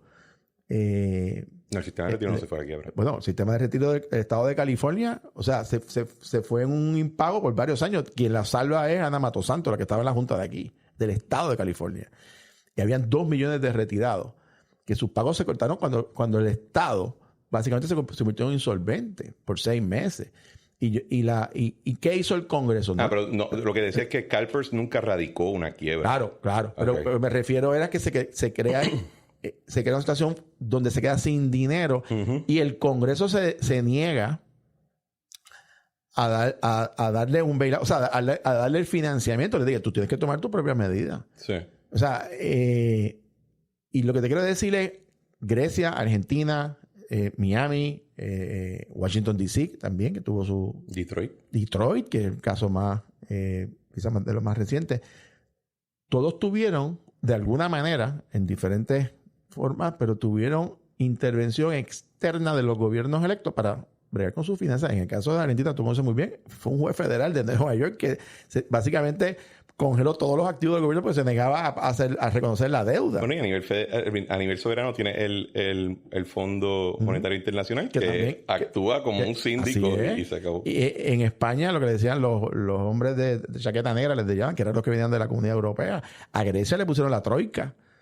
O sea, que eran 3 entidades de la Comunidad Europea y le dijeron, si tú no haces las medidas de austeridad, ¿sabes? La Comunidad Europea va a tomar sanciones contra Grecia. Eso está ahí. Entonces, Puerto Rico, que sufrió una crisis monumental y nos ha tomado un número de años, pero la decisión más trascendental en términos de política pública, que fue, a mi juicio, la aprobación del plan de ajuste de deuda, ¿verdad? Porque es lo que reestructura por los próximos 30 años.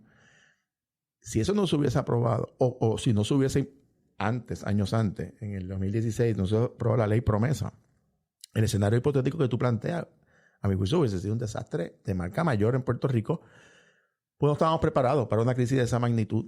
Que es duro, que es fuerte, que la Junta, todo eso es duro y es fuerte, pero el otro escenario era peor.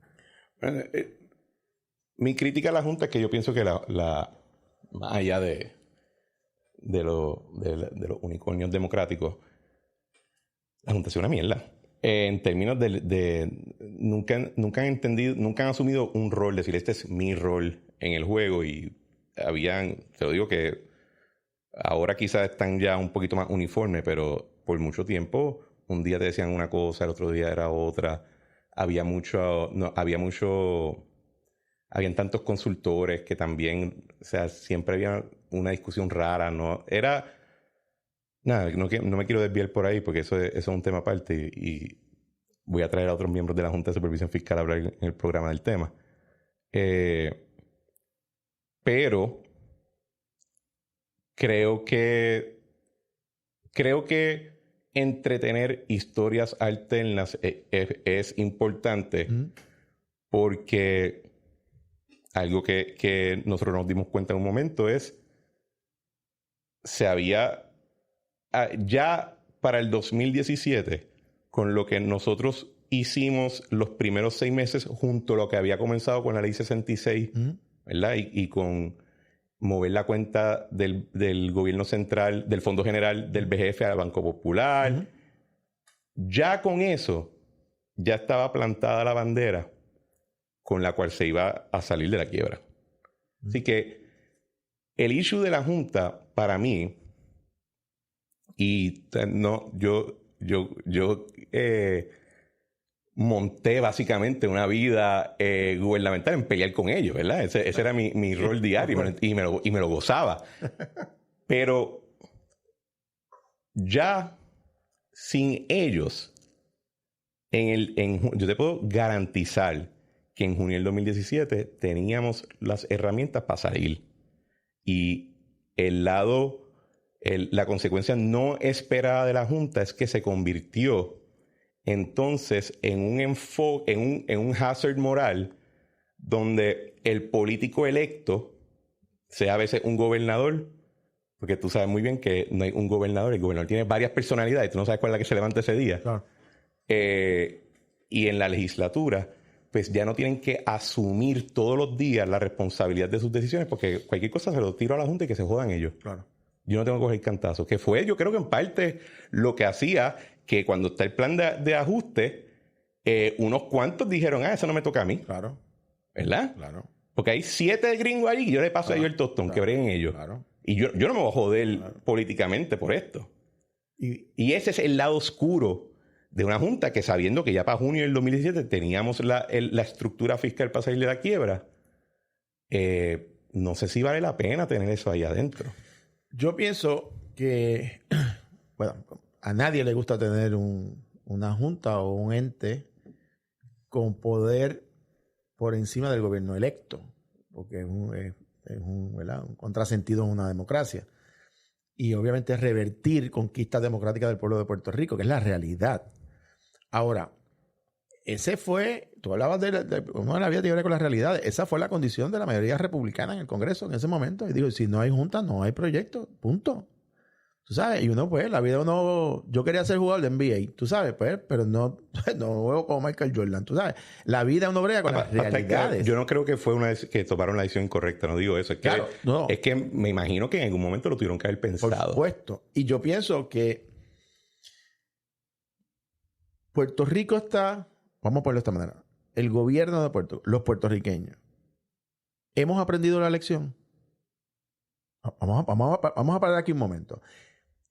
El gobierno y el pueblo, o sea, nosotros, los ciudadanos, de haber pasado, y estamos todavía, ¿verdad? Pero estamos en ruta ya, finalmente, gracias a Dios. ¿Pero hemos aprendido la lección? ¿O seguimos aprobando legislación sin fuentes de repago? ¿O seguimos aprobando legislación de gastos recurrentes sin ingresos recurrentes? ¿O seguimos prometiendo a la gente dineros y bonos y concesiones económicas sin tener el dinero? Eso ha continuado, Cristian, es la verdad. Y nosotros como ciudadanos somos comedidos en el consumo. Ahorita hablamos de eso. O queremos que el gobierno lo criticamos por criticar porque, pues no me complacen en tal o cual cosa. O sea, esto requiere un pensamiento. Yo creo que todavía nos queda mucho de aprender de esta experiencia. O sea, aquí ha habido países que se fueron a una situación de quiebra o de crisis fiscal, que pasaron situaciones de violencia en sus países. ¿Sabes? Vamos a la tontería y de destrucción y de vandalismo, que lo que pasa aquí es bendito. O sea, esto no es algo liviano. Y yo pienso que los funcionarios electos, sobre todo, que son los que tienen la responsabilidad, la legislatura, los alcaldes, los gobernantes, los jefes de agencia, tienen que tomar unas medidas para aprobar presupuestos responsables, para aprobar y tomar medidas legislativas responsables. Yo creo que ya la inmensa o gran parte de los miembros de la Asamblea Legislativa están conscientes de estar. Hay otros que no. Tú sabes, y hay grupos y partidos que hacen planteamientos irresponsables, populistas, haciendo planteamientos absurdos. O sea, porque hay gente que quiere derrotar a un partido. Chévere. Pero hay gente que quiere derrocar un sistema, que son dos cosas distintas. Uh-huh. Y es ahí en donde tú tienes que decir, espérate un momentito. Porque yo puedo tener una discrepancia con el gobernador Pedro Pierluisi como yo la tengo en muchas decisiones de política pública, pero él lo eligió el pueblo. ¿Entiendes? Él lo eligió el pueblo y está sentado allí porque el país, aunque sea por una pluralidad de votos, lo puso ahí. Ese es nuestro sistema. El que crea que porque él hace algo que a mí no me gusta, le tengo que sacar de su posición sin cumplir su mandato, en mi visión, yo creo que eso no debe proceder porque, caramba, porque tenemos un sistema constitucional de ley y orden. Usted eligió un gobernador, bueno o malo, tiene 4 años para sacarlo, igual que un alcalde, igual que un legislador. Por eso que yo me opongo a estas propuestas de los roll call y me opongo a estos sistemas de doble ronda de los roll call. Sí, esos son los referéndums revocatorios. Lo que hacen es una loquera. De que tú coges firma y sacas un gobernante que elegiste. Pues bajo esa premisa, pues nadie tomaría ninguna decisión porque aquí todo es antipático. Por lo tanto, están sacando a los gobernadores cada 6 meses. No, es un absurdo. O sea, usted elige un gobierno por 4 años, bueno o malo.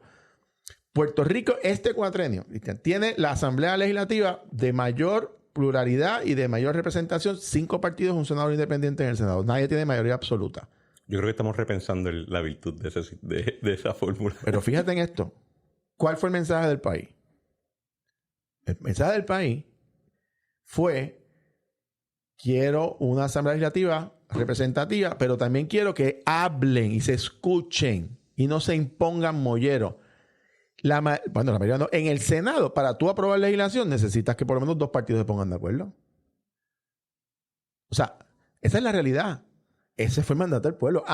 Yo hubiese querido, por supuesto, que los populares controlaran la Asamblea Legislativa, las mayorías absolutas bajo Muñoz Marín, por supuesto, y los PNP quieren y viceversa. Pero no, el país decidió que no quiso darle la mayoría absoluta a ningún partido. Bueno, pues la elección fue esa. Hablen, lleguen a entendimiento. O sea, mi papá fue presidente de la Cámara por un pacto Viera Colbert, donde ni el PNP ni el PPD en aquel momento, no había otros partidos, excepto el PIB, pero no había en aquel momento, en ese cuatrenio, el PIB en ese momento era el condón. ¿Cómo que el condón? Bueno, porque el profiláctico, para no decir que había una aplanadora proamericana. No había representación en ese cuatrenio, no había los electos. Entonces, papi es presidente porque se unen 2 delegaciones a constituir la Cámara.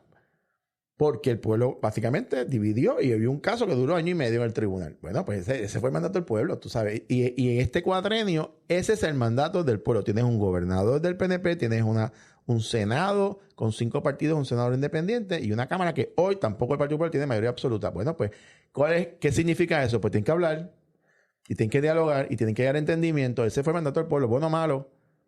Así es la democracia, tú sabes. La tesis tuya toca estos temas. Sí. Mi tesis, bueno, no tanto el aspecto político, mi tesis toca más el Puerto Rico post-promesa en el aspecto de el valor de Puerto Rico para la política exterior de Estados Unidos en el contexto del Caribe, lo que representó Puerto Rico en un momento dado para la política de Estados Unidos en la década del 60. Ahora, cuáles son las nuevas vertientes, cómo ha cambiado las aportaciones de Puerto Rico en Estados Unidos y en el contexto del Caribe. Y si Dios quiere, pues se supone que termine para el 2025, pero si Dios quiere, espero terminarlo, si no el 2023, año que viene, temprano en el 2024. Presentar la tesis ante el tribunal en la Universidad Complutense en Madrid, en España. Viajo 2 veces al año. Ha sido una experiencia formidable en esta etapa de uno. La mayoría de mis compañeros son diplomáticos o diputados. Tengo ahí 2 amigos que van a correr para presidente en sus países. Y ha sido una experiencia chévere. ¿En qué países? Bueno, no diga el país, pero ¿en qué región? Bueno, en Sudamérica. Hay muchos de España, de la Comunidad Europea, hay de Estados Unidos, hay de Canadá. Y son gente con vivencias muy similares de que han estado en el gobierno y están en una etapa en su vida que quieren hacer pues, por asuntos también de trabajo o académico. Pero ha sido interesante. Te hago esta anécdota porque yo fui ahora en junio y pues en una de las salimos así un grupo de estudiantes, se llaman doctorando, le dicen allí, y me paran 2 o 3 y me dicen, oye, Colbert, ven acá un segundo, ¿tú nos puedes explicar qué es esto de Estado Libre Asociado? ¿Qué es eso que ustedes son? Entonces, te escribiste una columna de eso. Y entonces, pues yo le empecé a explicar y en el mundo de ellos, sobre todo los de estudiantes de Centroamérica, me decían, pero ¿cómo es que en Puerto Rico hay gente que plantea que se elimine la ciudadanía americana por nacimiento, cuando en mi país la gente muere tratando de entrar a la frontera de Estados Unidos? A mí esa pregunta, Cristian, me voló la cabeza, porque yo no, tú sabes, tú nunca, nosotros a veces cometemos este error de que creemos que estamos en el ombligo del mundo y no miramos a nuestros hermanos latinoamericanos, centroamericanos, suramericanos. ellos otra vivencia, tú sabes. Y ellos me decían, pero ¿cómo? Pero, o sea, en mi país, nosotros quisiéramos ser la ciudad americana, poder... Y hay gente en tu país que quiere eliminar la ciudad americana, pero explícame eso. Yo tengo una comunidad de amistad en la República Dominicana. Uh-huh. Y ellos dicen cosas similares. Ellos son más como que... sobrino, déjense de mierda y háganse estado ya. O sea que... pero sí, entiendo lo que tú dices porque lo ven...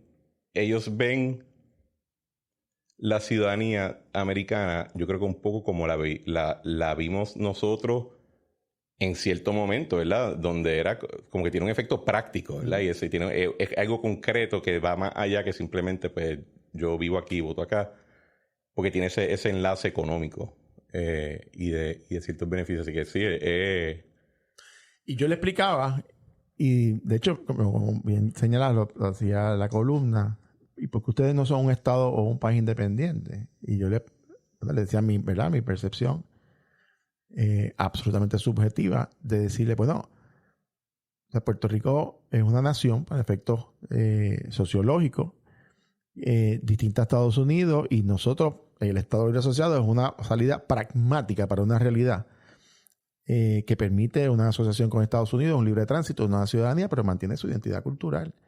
Y esa es la realidad, tú sabes. Y yo, mi teoría personal, mientras exista en Puerto Rico un sector autonomista, fíjate que yo no lo llamo antiestadista, porque no creo que, tú sabes, uno respeta las otras ideologías, pero mientras exista un sector electoral fuerte del centro del pensamiento autonomista, es muy difícil, porque Estados Unidos... O sea, honestamente, yo creo que es un error estratégico del PNP, y aquí entrando un poquito en política, pero, o sea, el pretender tú ser Estado excluyendo una alternativa de centro en una votación es muy difícil de justificarlo, de la legitimidad, o el tú pedir la estadidad con 52%. O sea, bien difícil, porque, bueno, o sea, Estados Unidos tuvo una guerra de secesión que murieron 600,000 personas, ¿sabes? Porque había gente que se quería salir de la Unión. A bayoneta. Exacto. Entonces, en Puerto Rico, yo pienso que el error de los estadistas y del PNP es que pretenden pedir la estadidad sacándole a la papeleta en vez de ganarle las urnas, que tendrían mucho más legitimidad. Y mientras eso ocurra, por eso que el Partido Popular a veces nos sonreímos y decimos, bueno, pues dale para adelante, pues total, ¿qué va a pasar? Nada, porque no hay forma que eso pueda convertirse en una realidad. Y cada vez que yo veo estos cuentos y estos proyectos, mire, yo no tengo problema. Si Puerto Rico quiere ser Estado o si quiere ser un país independiente y ese es el mandato del pueblo, yo no tengo problema. Es más, que se ejecuten, que se respete la voluntad del pueblo. Pero tú no puedes hacer trampa. Y tú no puedes crear una mayoría sacando gente de la papeleta, porque eso no va a ser legítimo, y menos en un país como Estados Unidos, que se supone que sea la vitrina de la democracia. Por eso es que muchos de estos proyectos mueren y se convierten más en favores de amigos y congresistas y qué sé yo qué cosa. Pero la realidad de política pública es bien difícil. Y cuando yo le explicaba pues, a compañeros de otros países la realidad de Puerto Rico, ellos obviamente cada país tiene sus problemas y sus issues, ¿verdad? Y uno pretende... Pero lo entendían perfectamente y decían, caramba, o sea, puedo entender por qué Puerto Rico... que tenemos problemas sociales, por supuesto. Tenemos como todos los países. Que el ELA tiene que revisarse y tiene que mejorarse, por supuesto. Que ha habido un crecimiento del sector anexionista en Puerto Rico. Bueno, estadísticamente es obvio. Tú ves los votos íntegros, por ejemplo, del PNP en las últimas elecciones comparado con el Partido Popular y otros partidos. Y ha habido momentos, es como yo lo llamo un péndulo. Ha habido momentos que el país se mueve un poco a la derecha, un poco más a la izquierda. Depende de circunstancias también que ocurren. El tema, yo pienso que el tema económico, que es el que yo pienso que al final del camino va a ser el más importante en las próximas elecciones. El tema de salud, por supuesto, y el tema de la violencia. Pero en síntesis, cualquier partido, cualquier candidato que quiera responsablemente ofrecerse al país, tiene que presentar propuestas responsables y serias. Y lo que tú planteabas, y que estén fundamentadas de una manera real. Tú sabes que yo me leí todos los programas de gobierno de esta última elección. Yo los doy en mis clases a mis estudiantes. Fueron una mierda. ¿Sabes qué? Mis estudiantes descubrieron que fueron una mierda. Bueno, yo lo voy a decir de esta manera. Última elección, no, te voy a decir algo. Yo entré a la política a través del comité de plataforma de la reelección de Luis Fortuño. Y cuando estuve en la campaña de Ricky, era en el plan para Puerto Rico y toda esa vaina. Y... Perdón. Y a mí el último la última elección, yo creo que por la situación del COVID y que ustedes tuvieron primaria por primera vez, Sí. las plataformas fueron una mierda. Y me preocupa que eso se quede así. Que el desarrollar plataformas de partido como plan de gobierno se deja a un lado y no se trabaje más, porque tú no debes juramentar y acto seguido decir, ¿y qué hacemos ahora? ¿Qué hacemos ahora? Eso es horrible. Pero peor es programa de gobierno, 200, 300 páginas, que te ponen una lista de propuestas y no hay una sola línea que te diga dos cosas: cuánto cuesta y de dónde lo van a pagar. Mis estudiantes hicieron un informe en diferentes cursos de cada uno de los programas de gobierno. Todos se los leyeron. Y yo les decía, ¿qué encontraron? Ninguno tiene estimado de costo ni de dónde los van a pagar. Bueno, ese es parte de nuestro problema, que prometemos cosas sin saber de dónde se van a pagar. Eso es un ejemplo que te menciono de si hemos aprendido o no la lección. La respuesta es que no lo hemos aprendido. Y yo espero y confío, y en eso coincido contigo, que los partidos y los candidatos en estas próximas elecciones presenten propuestas de gobierno para gobierno responsables, serias. Oye, no tienen que tener 300 páginas, pueden tener 40, qué sé yo, pero que sean responsables. Y ponemos a veces listas y listas de promesas para llenar los ojos a la gente, que después para ejecutarlas se convierten en falacias, tú sabes. Sí. Volviendo al tema de Lela, porque es uno de los temas que tengo en el bosquejo por las columnas tuyas. Mira, yo en varios programas siempre soy la voz disidente porque voy a programas estadistas, obviamente, y yo pienso que el ELA tiene que estar en cualquier papeleta. Y yo digo, mira, déjalos que le pongan todos los adornos que quieran, que sea el ELA unicornio, que pongan lo que les dé la gana. Hay una cita tuya que el ELA es indestructible. Yo quiero romperlo por la mitad. Yo quiero coger y decir, tremenda idea, hace 100 años le comimos las nolas. Y por varias razones, entre ellas estoy de acuerdo contigo de que si tú piensas que vas a hackear el estatus para llegar a donde tú prefieres, estás bien equivocado, porque simplemente no funciona así. Segundo, porque incluso Puerto Rico haciéndose Estado, pues ¿qué vamos a hacer con otros territorios? Claro. Vamos entonces a ser los liberadores de los territorios. Le vas a decir al imperio que tiene que parar de ser imperio por ti. Así que, por razones prácticas, creo que tiene que estar ahí, más que le añade la posibilidad y el gozo de romperlo por la mitad. Pero ahí sí va a la pregunta, a la queja, yo diría, de los estadistas. Cuando en el Partido Popular se habla de mejorar el ELA, se queda bien abstracto. Entonces, tú sí estás dando ya en tus columnas cierto dibujo abstracto todavía, pero se están empezando a concretar en imágenes que podemos reconocer de que tú crees que es un ELA mejorado. Y te quería preguntar, ¿cuál es el ELA mejorado tuyo? Pues mira, antes de contestarte la pregunta, te doy mi radiografía. El Estado Libre Asociado, indudablemente, tiene un problema de subordinación política. Y el origen, que es, a mi juicio, la sección 9 de la Ley de Relaciones Federales, que es la que establece que el Congreso, es un lenguaje bien confuso porque tiene dos negativos, pero realmente lo que dice es que el Congreso puede legislar unilateralmente sobre Puerto Rico.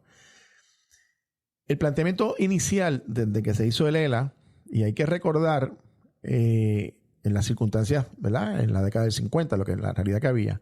Pero Muñoz Marín, desde que se forma el ELA en el 52, comienza a plantear que si el ELA no crece, muere. ¿Por qué? Bueno, porque aunque conceptualmente se ha hablado de un estatus transicional, la realidad es que en una democracia es tan permanente como los electores entiendan según sus votos.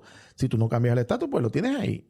Y en el caso del ELA, realmente el término, y hago de beneficios y debilidades. Bueno, pues participa en la mayoría de los programas federales, tiene libre tránsito, tiene ciudadanía americana, tiene institución contributiva, no paga contribuciones federales. Pero por otro lado, el Congreso puede legislar promesa. Ahí tiene una junta impuesta por el Congreso. Eso es un problema político. Lo que yo estoy planteando es, fíjate, yo no coincido contigo, y el que me escucha va a decir, adiós, pero ¿qué pasó aquí? Yo no coincido contigo que el Partido Popular debe tener el derecho de ponerle la que le dé la gana. No. Ni tampoco los estadistas ponen la estadidad que como si fuera distinta a los 50 estados, ni los independentistas plantean una independencia con ciudadanía americana por nacimiento y con fondos federales, porque es embuste, ¿ves? Tampoco. Yo lo que planteo es que cada partido, cada sector debe someter su propuesta, como dice la ley federal que está vigente hoy desde el 2014 de Barack Obama, que establece que el Departamento de Justicia de Estados Unidos tiene que validar las fórmulas antes de llevarla al electorado. ¿Por qué? Porque si no es mentirle. Estos proyectos, aún el de Jennifer González y ahora del congresista Roger Wicker, tienen algo bueno. Yo no digo que todo es malo. Establecen un mecanismo de negociación, lo que llaman un comité bilateral. Yo creo que el Partido Popular debe tener el derecho, que es lo que se lo están quitando desde origen, de presentar una propuesta de desarrollo de la que justicia diga que el Congreso, eso es viable o eso no es viable. Igual que los estadistas. ¿Tú has leído Patria Nueva de Juan Dalmau, del PIB? Tiene 332. Yo me lo leí. Él habla de una ciudadanía doble. Él habla de que va a haber fondos federales. Él habla de que va a mantener vínculos y participación con el gobierno de Estados Unidos.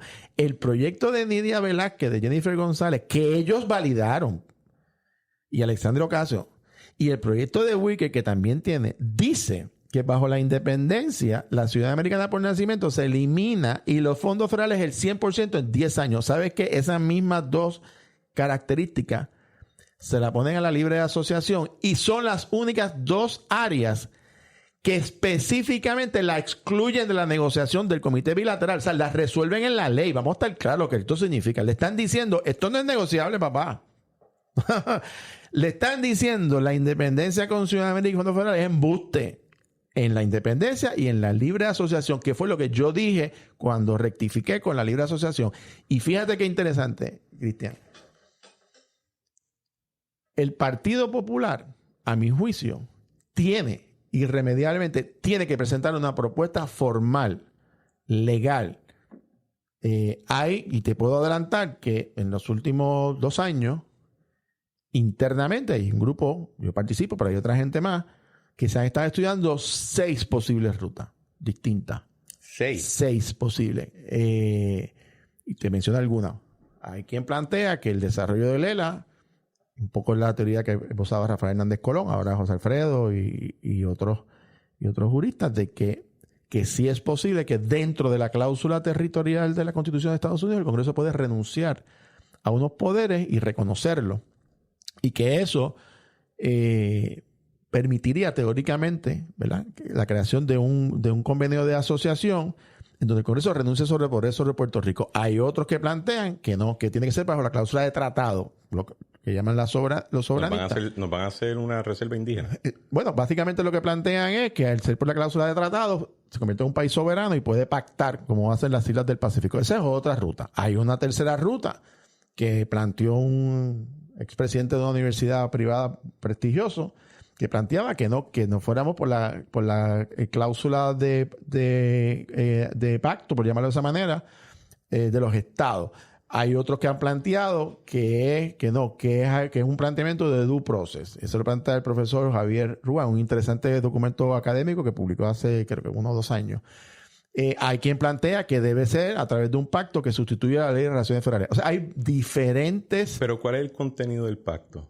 Exactamente. El contenido del pacto tiene... por ejemplo, perdón que te interrumpa. Uh-huh. O sea, ¿qué quieren? ¿Quieren una aduana? No. O sea, ¿quieren que los federales no tengan control de la protección ambiental? ¿Cuál es? No. Es que cuando hablamos de un pacto, de un convenio, Estados Unidos hoy tiene 2 modalidades. Tiene los pactos de libre asociación, Islas Marshall, Micronesia y Palau, que no se pueden aplicar a Puerto Rico porque nunca han sido, ni serán ciudadanos americanos por nacimiento. La otra ruta que tienen hoy, que es un convenio firmado, que es el pacto o el convenio de las Islas Marianas del Norte. Esas, por ejemplo, que sí son ciudadanos americanos, es la teoría que planteaba Hernández Colón en un momento dado, que dentro de la cláusula territorial ellos tienen unos poderes que definen en el pacto qué áreas de gobierno son de las Islas Marianas y cuáles son la jurisdicción federal, pues, seguridad nacional, digamos, etcétera, etcétera. Yo pienso que históricamente, y aquí un poco adelanto algunos de los asuntos de la tesis, pero yo pienso que históricamente el problema del Partido Popular fue que trató, te menciono en el caso del nuevo pacto, en el 89 al 91, hay unos planteamientos que ha hecho mi buen amigo Antonio Fáez Zamora en un documento que él publicó, que se quiere renegociar 30, 40, 50 áreas de gobierno. Y yo lo que planteo es que Puerto Rico, que en el Estado Libre Asociado que yo visualizo, no es que tú pretendas, como pretenden algunos, que es que tú escojas qué ley federal te aplica. Por eso no hay forma que el Congreso acceda a una cosa como esa. Lo que tú puedes plantear es que aquellas leyes federales... No, lo accedió Jorge Jones.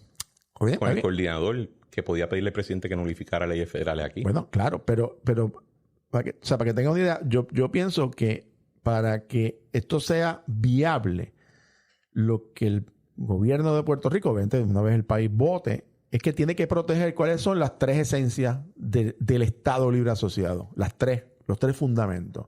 El gobierno propio, la autonomía fiscal y la identidad cultural. Lo que yo planteo es que en vez de quererse meter en 50, 60, 100 temas de negociaciones, lo que tiene que hacer el Estado Libre Asociado es proteger sus esencias, que es que una ley federal que incida sobre el gobierno propio de Puerto Rico, el pueblo de Puerto Rico tiene que tener un mecanismo para decir, un momentito, eso viola el acuerdo. Y cuando me dicen a mí, es que eso no es compatible con el sistema constitucional de Estados Unidos, yo digo, que fue la última columna, un momentito, si el Congreso y el Departamento del Tesoro y la Casa Blanca lo pusieron en el primer borrador de la ley promesa, el texto lo dice, yo te lo voy a enviar. Bueno, hay una disposición, la del salario mínimo para los jóvenes por debajo de 25 años, pero todavía te voy a dar mi crítica de afuera, ¿verdad? Claro. Y lo hago para estar claro de la buena fe. Mi familia del lado de mi papá es popular marca diablo. En el funeral de mi abuela se leyeron poemas de Luis Muñoz Marín. Muy bien. Más que la Biblia, ¿verdad? Panfletero de Dios. Cuando el Bate gana, su plataforma era: necesitamos más autonomía en esta área porque yo quiero hacer una autoridad de fuentes fluviales que va a electrificar todo. Yo necesito que se imponga una ley yo necesito que se respete una ley local de tierra porque necesito darle vivienda a todas estas personas. Necesito que paren de jorobar con el tema fiscal porque yo necesito una autonomía fiscal para poder hacer todo esto. Era bien práctico, ¿verdad? Y porque tenía una meta concreta que nosotros queremos hacer XYZ y necesitamos un banco de desarrollo que termine haciendo fomento para financiar negocios nuevos porque aquí no había nada, ¿verdad? Y siempre que escucho la discusión intramural de ustedes, se quedan en la poesía, en la naturaleza del pacto, whatever, ¿verdad? Pero yo quisiera saber qué es el contenido, qué es. Si tú me dices, no, yo no quiero que me apliquen todas las leyes, ok, ¿cuáles son las que queremos quitar? No, es que eso es lo que te quiero decir, que yo no creo que esa es la visión correcta. O sea, pretender, y yo tengo amigos, compañeros, algunos de ellos que creen en la libre asociación, que han planteado que Puerto Rico tenga el poder decisional de decidir qué leyes federales aplican. Eso jamás el Congreso lo va a conceder. Lo que sí el gobierno de Puerto Rico, y yo soy creyente, que por supuesto que en Puerto Rico tienen que aplicar las leyes federales, porque si tú estás asociado a Estados Unidos, por supuesto, si vas a hacer una jurisdicción federal, si tú vas a aplicar las leyes de inmigración y de aduana, Puerto Rico va a seguir siendo una frontera de Estados Unidos, ¿verdad? Si tú crees en esa visión, por supuesto que te tienen que aplicar las leyes federales. Lo que yo estoy planteando es que donde se ha violentado el origen, el fundamento de lo que fue un momento dado ese convenio por las circunstancias de la década del 50, es cuando el gobierno federal incide sobre aspectos del gobierno propio, Junta de Control Fiscal. 2, autonomía fiscal, que es lo que nos permite estar fuera del Código de Rentas Internas Federal. Y 3, la identidad nacional, la identidad cultural. Puerto Rico es un país, o sea, Puerto Rico es una nación, Cristian. ¿Tú te sientes culturalmente asediado? Yo me siento que Puerto Rico, que es una nación indudablemente única e irrepetible, está asociada a otra nación distinta. O sea, puertorriqueños son puertorriqueños. Nosotros no somos, tú sabes, no somos un reguero de gente viviendo aquí. De hecho, que yo lo planteé en una de mis columnas, don Ricardo Alegría, que era un estudioso, planteaba en una conversación que tuve con él meses antes del fallecer, me decía, Jorge, es que Puerto Rico es nación primero que Estados Unidos. O sea, hay que entender, cuando hablamos de nación, no estamos hablando de una condición jurídica ni política, es una condición sociológica. Puerto Rico estuvo 400 años, poco más de 400 años bajo España, 100 y pico bajo Estados Unidos. El legado de la hispanidad de Puerto Rico es mayor, porque fue una semilla que ha perdurado. Tan es así, Cristian, que cuando entra en el 1902, 1904, una disposición básicamente de convertir el inglés en idioma oficial en Puerto Rico en las escuelas, que duró 46 años. La gente la violentó. Esa es la verdad. No se pudo. Y lo harían de nuevo. Y lo harían de nuevo. ¿Por qué? Porque es un país hispano. Esa es la realidad. Entonces, tú tienes un país hispano. En el sistema constitucional americano, a diferencia del de Canadá, por eso que traigo el ejemplo de Canadá, que es un país multinacional. Tú tienes la mitad del país de Canadá es francés y la mitad es anglosajón. Tú vas a Montreal y las escuelas son en francés. Es más, mi buen amigo Víctor Muñiz Fraticelli, puertorriqueño, profesor allá, para mudarse, sus hijos tienen que coger francés por ley. Sí. Entonces, ¿por qué? Porque es un país, es un solo país, Canadá es un solo país, pero es multinacional, tiene naciones distintas porque tiene, ¿verdad? En un momento dado hubo una invasión del Reino Unido, de Gran Bretaña y otra de Francia. Entonces, esa es su realidad cultural. Nosotros somos un país hispano, latinoamericano, caribeño. Esa es nuestra realidad. En el sistema constitucional de Estados Unidos no está contemplado absorber como Estado a una nación latinoamericana y caribeña. No, en el mundo de ellos, eso no. ¿Por qué? Pero no está excluido. No está excluido totalmente. Y de hecho, acuerdo. Alexander Hamilton, parte de los problemitas que tuvo cuando estaba en el gobierno es que se le volaron las tapas y empezó a proponer planes para conquistar el resto del hemisferio. Así es. Y cuando el almirante Miles llega aquí, llega en un son cuando estaban los americanos en la borrachera imperialista, ¿verdad? Uh-huh. Que ahí es un poco o sea, yo no creo que está mal. O sea, sí pienso que el puertorriqueño del 1700 y pico, si viene para acá y nos ve a nosotros, seríamos irreconocibles de muchas maneras. Claro. Pero te lo pongo así, a nosotros no nos invadieron, a nosotros nos conquistaron. Vamos a poner las cosas en su justa perspectiva. Nos comieron las nolas y después se dedicaron 50 años a seguir haciéndolo. Y hubo un momento donde llegaron a un acuerdo entre caballeros y de no ser, yo creo que porque los puertorriqueños tenemos esta fijación con ir allí a tocarle la puerta, estaban de lo más bien dejándonos quietos. No traigan comunistas, no se pongan a jorobar con estatus y nos dejamos quietos. Y nosotros somos los que vamos para allá a pedir. Porque hay cosas que pedir. Y entonces, como tú muy bien mencionas, tenemos una seguridad o una autoestima cultural que nos hizo resistentes. O sea, integramos mucho de la cultura americana. Yo te diría que políticamente nosotros somos gringos. O sea, la gran constitución de factura más ancha nuestra es un calco de la ley Jones, que fue un calco de la ley constitución modelo de la liga municipal. Así es. ¿Verdad? Es gringa. Y cuando tú ves los escritos de Trias Monge, ¿cuál es su queja principal? De que nos dieron el chance de una constitución y nos pusimos a hacer una constitución gringa, mal rayo parta. Y le dedicó toda su vida en el Tribunal Supremo de ver cómo la reescribía con decisiones. ¿Verdad? Pues si vamos a estar así, ¿por qué no buscar más poder? Poder es bueno. Pero, ¿qué poder? O sea, mírate mi planteamiento. ¿Poder para qué? O sea, ¿qué necesita ¿qué necesita el pueblo de Puerto Rico para mejorar su calidad de vida? Bueno, necesita desarrollo económico. Vamos a empezar por ahí, ¿verdad? Creación de empleo, crear un ambiente, y tú, que has trabajado toda tu vida con esto, competitivo para que la economía eche para adelante. La economía echa para adelante, todo el mundo echa para adelante. Eso es sencillo. Baja el crimen, o sea, tiene otras consecuencias sociales. La pregunta es, ¿qué es el poder? Porque fíjate, el problema es que en el discurso político se ha limitado a que, bueno, es que el poder es tener 2 congresistas, 2 en el Senado y 7 en la Cámara. Pero eso realmente es el... O sea, la respuesta es que no, a mi juicio. ¿Por qué? Bueno, nosotros votamos, se supone, nosotros votamos por nuestros funcionarios electos, por un gobernador y la Asamblea Legislativa. Ese es nuestro gobierno electo. Eso es lo que nosotros le estamos dando la autoridad al gobernador, que tú puedes estar en contra de Pedro Pierluisi de sus decisiones, pero él es el gobernador de todos los puertorriqueños, incluyendo los que no votamos por él, y me incluye a mí.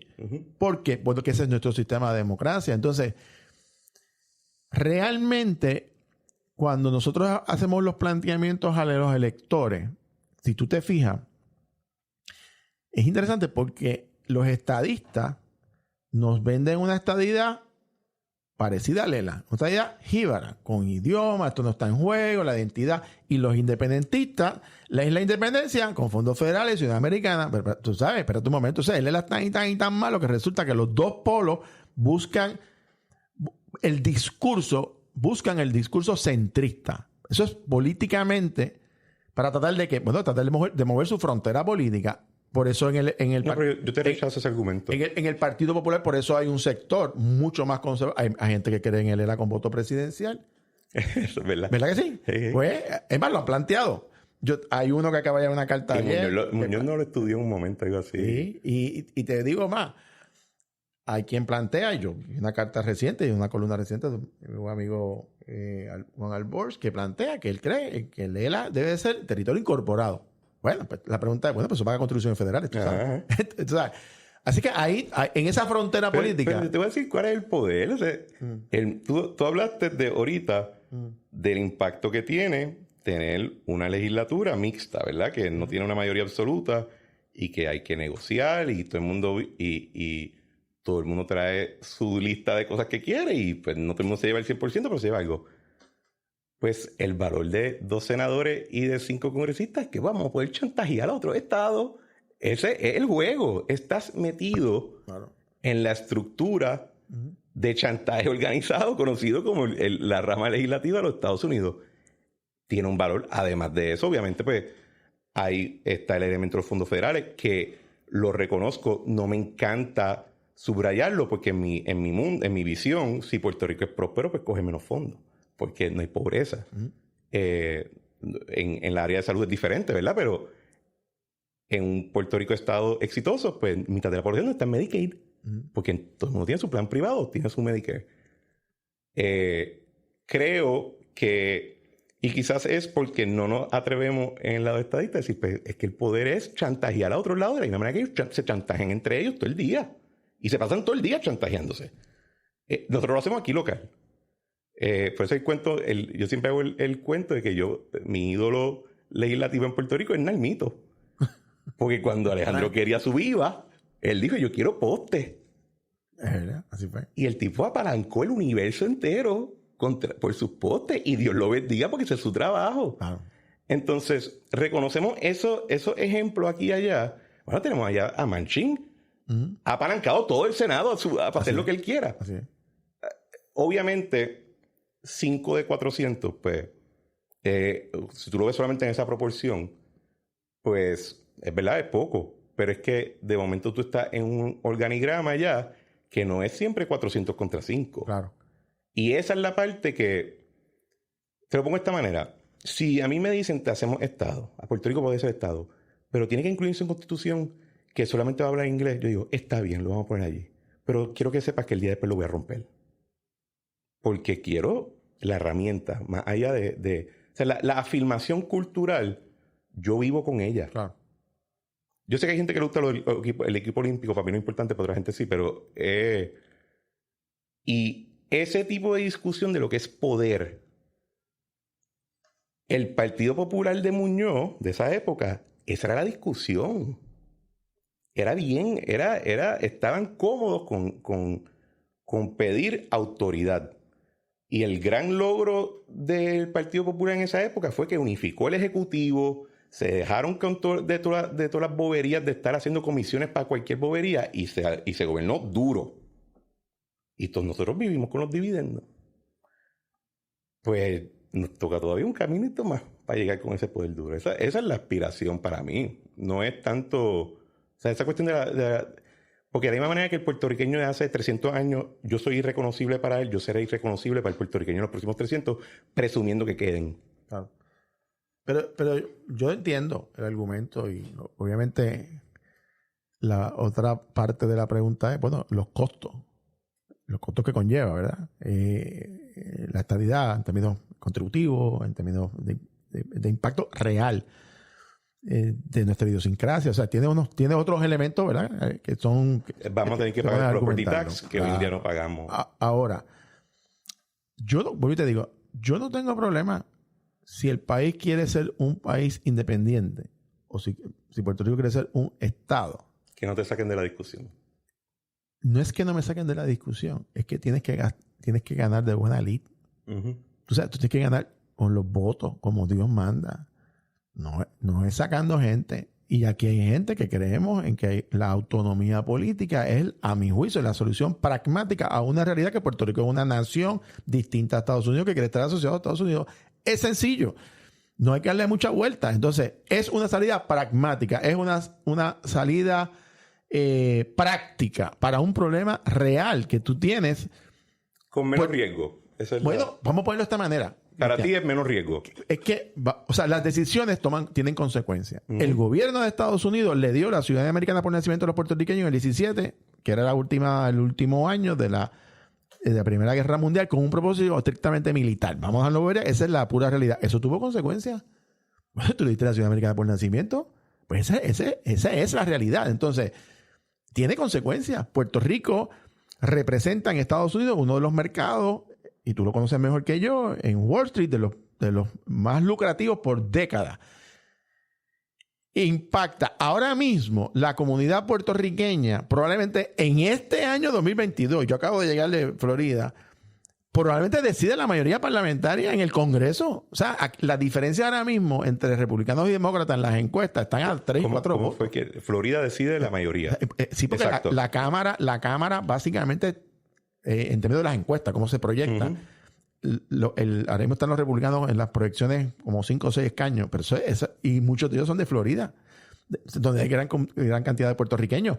Así que tienen un poder político allí, definitivamente. Uh-huh. Y grandes de las cosas que pasó con la administración Trump y Obama respondieron a que hay un poder político allí. Ahora, yo pienso que el gobierno de Estados Unidos no está en la onda de realmente considerar seriamente convertir a Puerto Rico en un estado cuando está tan fragmentado.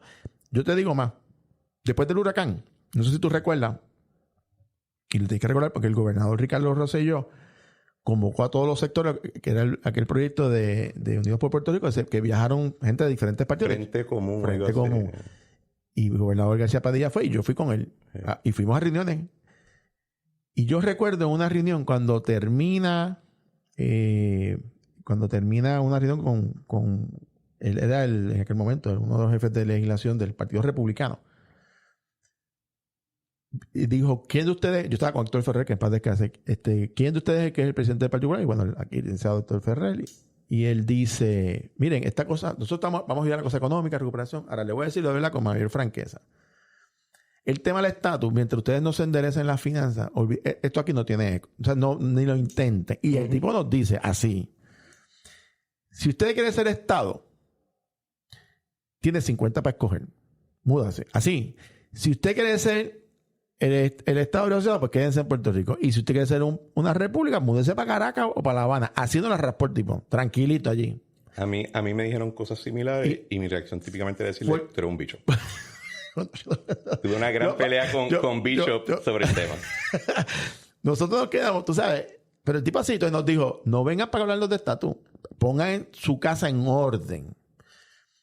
Y yo pienso que Claro, oye, no estoy diciendo que renuncien a su ideal y por supuesto que el PNP va a continuar su lucha ideológica y el Partido Popular, el Partido Independentista, porque eso no se renuncia. Pero la realidad es que el escenario está listo para un cambio de estatus. La respuesta es que no.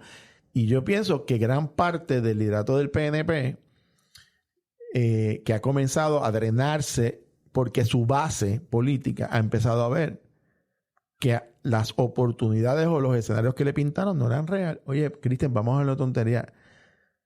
¿Cuántos años lleva el PNP controlando el comisionado residente? 20 años, 24 años consecutivos, desde Aníbal para acá.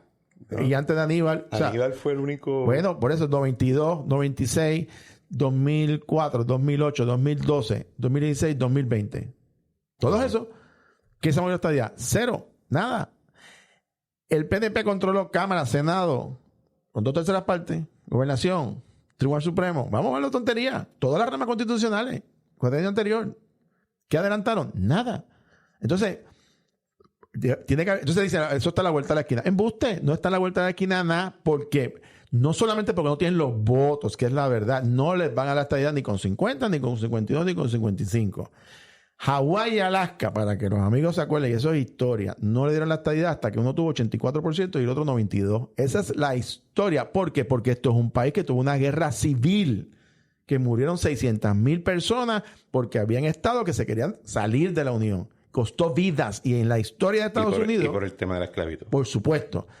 Pero en la historia de Estados Unidos, tú no puedes venir, como pasó en el 2016, que a mí no se me olvida, que en mayo del 2016 salió la encuesta del Nuevo Día que decía que el 84% del pueblo quería la Junta.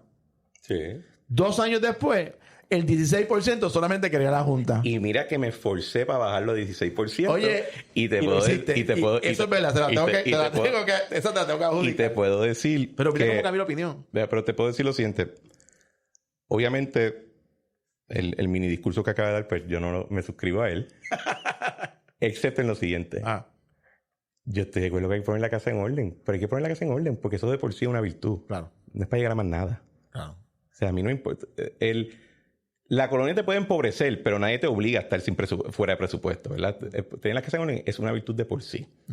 Y si eso ayuda en otros temas, pues mejor todavía, claro. ¿Verdad? Así que no creo que hay una diferencia en que uno tenga que decir... O sea, el cuentito de que nosotros saboteamos todo en el PNP porque pensamos que mientras más chavo Puerto Rico esté, más se acerca a la estadidad. Esa no es, por lo menos, las discusiones que yo llevo teniendo por los 10 años y pico que he estado en el juego. Si la mente no está bien, está mañana. Y uno tiene que hacer lo que es necesario para conseguir el objetivo. Y yo lo que quizás critico es... Yo tengo mi objetivo claro, ¿verdad? Y como tú bien dices, la Junta era 86% y la bajamos a 16%, con mucho esfuerzo y empeño. Y debe estar ahora en 10. Y ahora cuando se recuerdan de ella, pues está en 10. Claro. Pero tiene que tener un norte para llegar a... O sea, el pueblo de Israel no estuvo 40 años en el desierto porque era lejos. Es porque se tienen que preparar para conquistar el resto de Canaíta. ¿Para qué? Y con esto cerramos. ¿Para qué se está preparando el Partido Popular? ¿Cuál es la misión? ¿Cuál es el...? Yo he estado viendo a José Luis Dalmau y hay elementos de su discurso que digo, aquí hay como que algo reaccionario de volver a la visión de los 50. El problema no es el estatus, el problema es que los PNP siguen ganando. Así que hay que dar la mano dura y ganar elecciones y tener la hegemonía que teníamos antes. ¿Para hacer qué exactamente? ¿Cuál es el plan? ¿Cuál es el norte de ustedes en este momento en particular? Y me siento que te lo puedo preguntar a ti porque dentro de todo estás en la jerarquía y hablas con el resto de la jerarquía. Así que tienes que tener alguna noción de que el futuro o de qué es el objetivo al cual están trabajando. Porque la cuestión de justicia social, pues yo sé que suena lindo y en un momento tenía una razón práctica, pero no es como que hay un partido en contra de la justicia social. Claro. Así que tiene que tener algo más allá. Yo te diría que el rol del Partido Popular en esta nueva etapa, que va a requerir, a mi juicio, grandes cambios estructurales y cambios cuando hablamos de liderato, más que de liderato, es cambio de actitudes. El Partido Popular son bien poquitos, tú lo mencionabas ahorita. No digo todo, ¿verdad? Pero abandonó el posicionamiento autonomista, el pensamiento autonomista. Eso es una realidad. Tú ves muy poquitos hablando de Lela y la capacidad. Hay gente que ya, es más, hay gente que ha dicho que esto ya... Y yo pienso que eso es un error. Y lo segundo es cuando hablamos de justicia social, que tú muy bien planteas, que es un abstracto, que suena muy bonito, pero ¿qué es? Vamos a ponerlo al contrario. ¿Qué es la injusticia social? Y yo recuerdo... Va a gritar Luma. No, fíjate. Estoy molestando. Pero yo recuerdo, hay una carta de Luis Muñoz Marín a Rafael Hernández Colón cuando corrió la primera vez. Yo se la mencioné a Pedro Pierluisi en una conversación que tuve con él y el gobernador, donde le dice a Hernández Colón, Rafael, para tú desarrollar un programa de gobierno o una agenda de gobierno, haz una lista de las 2 docenas de injusticias que existen en Puerto Rico. Y esa lista, combatir esa lista, es tu programa de gobierno.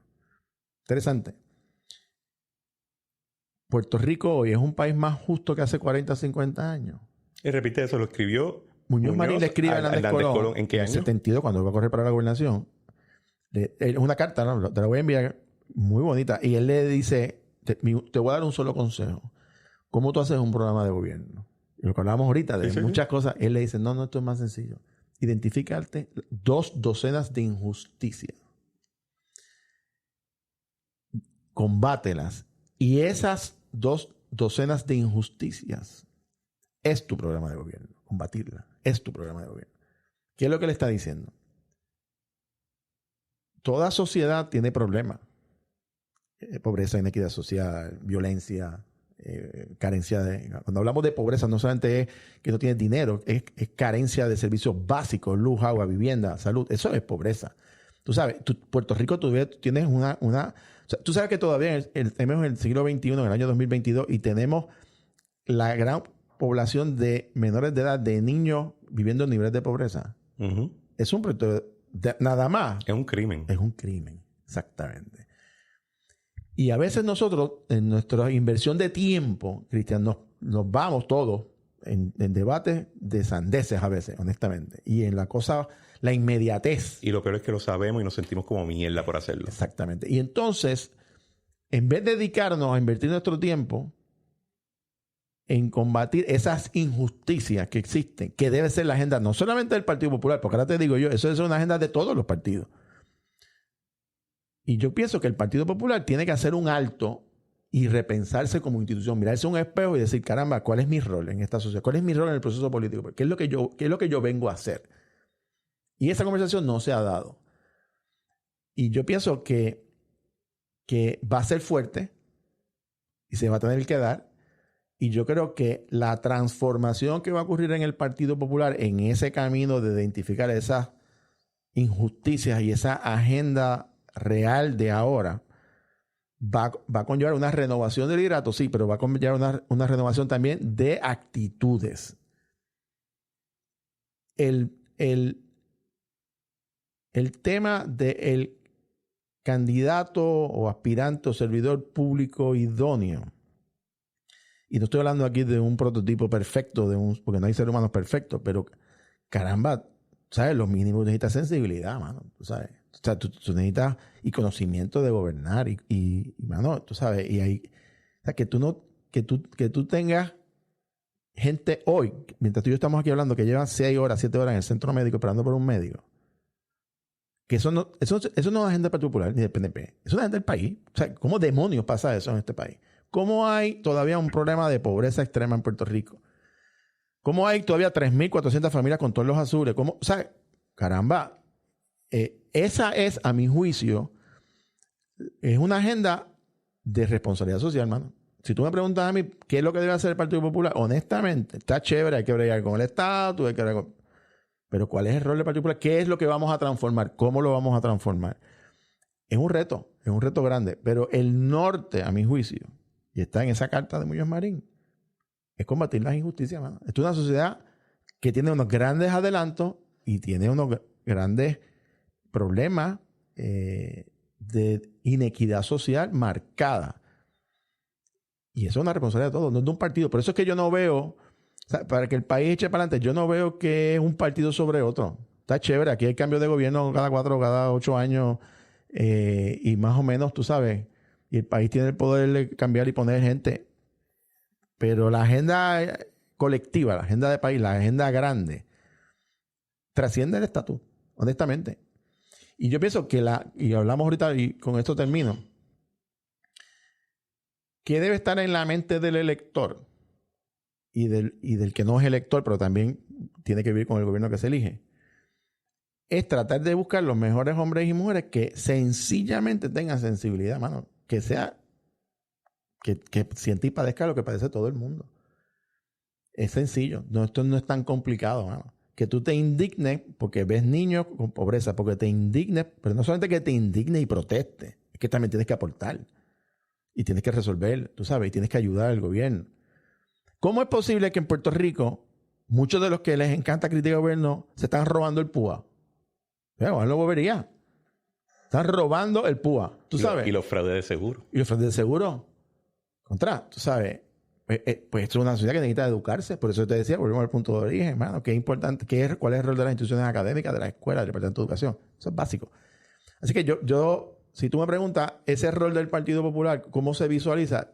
Tiene que ser esa identificación de las nuevas injusticias de esta realidad puertorriqueña y establecer estrategias de política pública bien pensadas, articuladas, fiscalmente responsables para atenderlo. Eso no lo va a hacer un solo ser humano. Eso tiene que hacer mucha gente. Y ese yo creo que es el reto que tiene el Partido Popular por delante. Colbert, gracias por venir. Me encantó. Espero que me vuelvas a invitar. Sí, va a haber el próximo año, yo creo que hago una revisión con todo el mundo. De por dónde andamos. De por dónde andamos. Te felicito por el programa y gracias a los que nos han escuchado ante estas par de horitas que le dimos aquí. De verdad que mil gracias.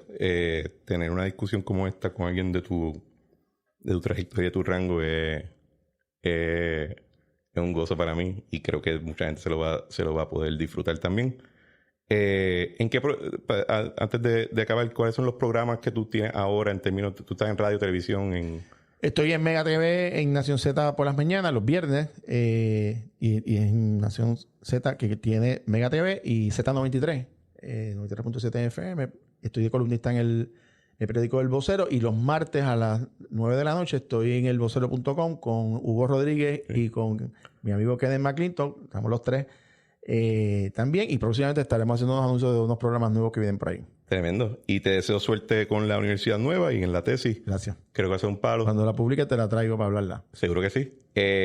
Mil gracias y como siempre le pedimos a toda la audiencia de La Trinchera que compartan el podcast con sus amigos y con sus enemigos, que se suscriban en su aplicación de podcast favorita, que dejen unos reviews positivos 5 estrellas con palabras lindas. Si vas a dejar un review negativo, te lo puedes reservar porque a nadie le importa lo miserable que es tu vida. Y, como siempre, le damos gracias a Eric Harper por nuestra música Spirit of España y a Claudia Rosario por nuestro arte. Nos vemos en la próxima.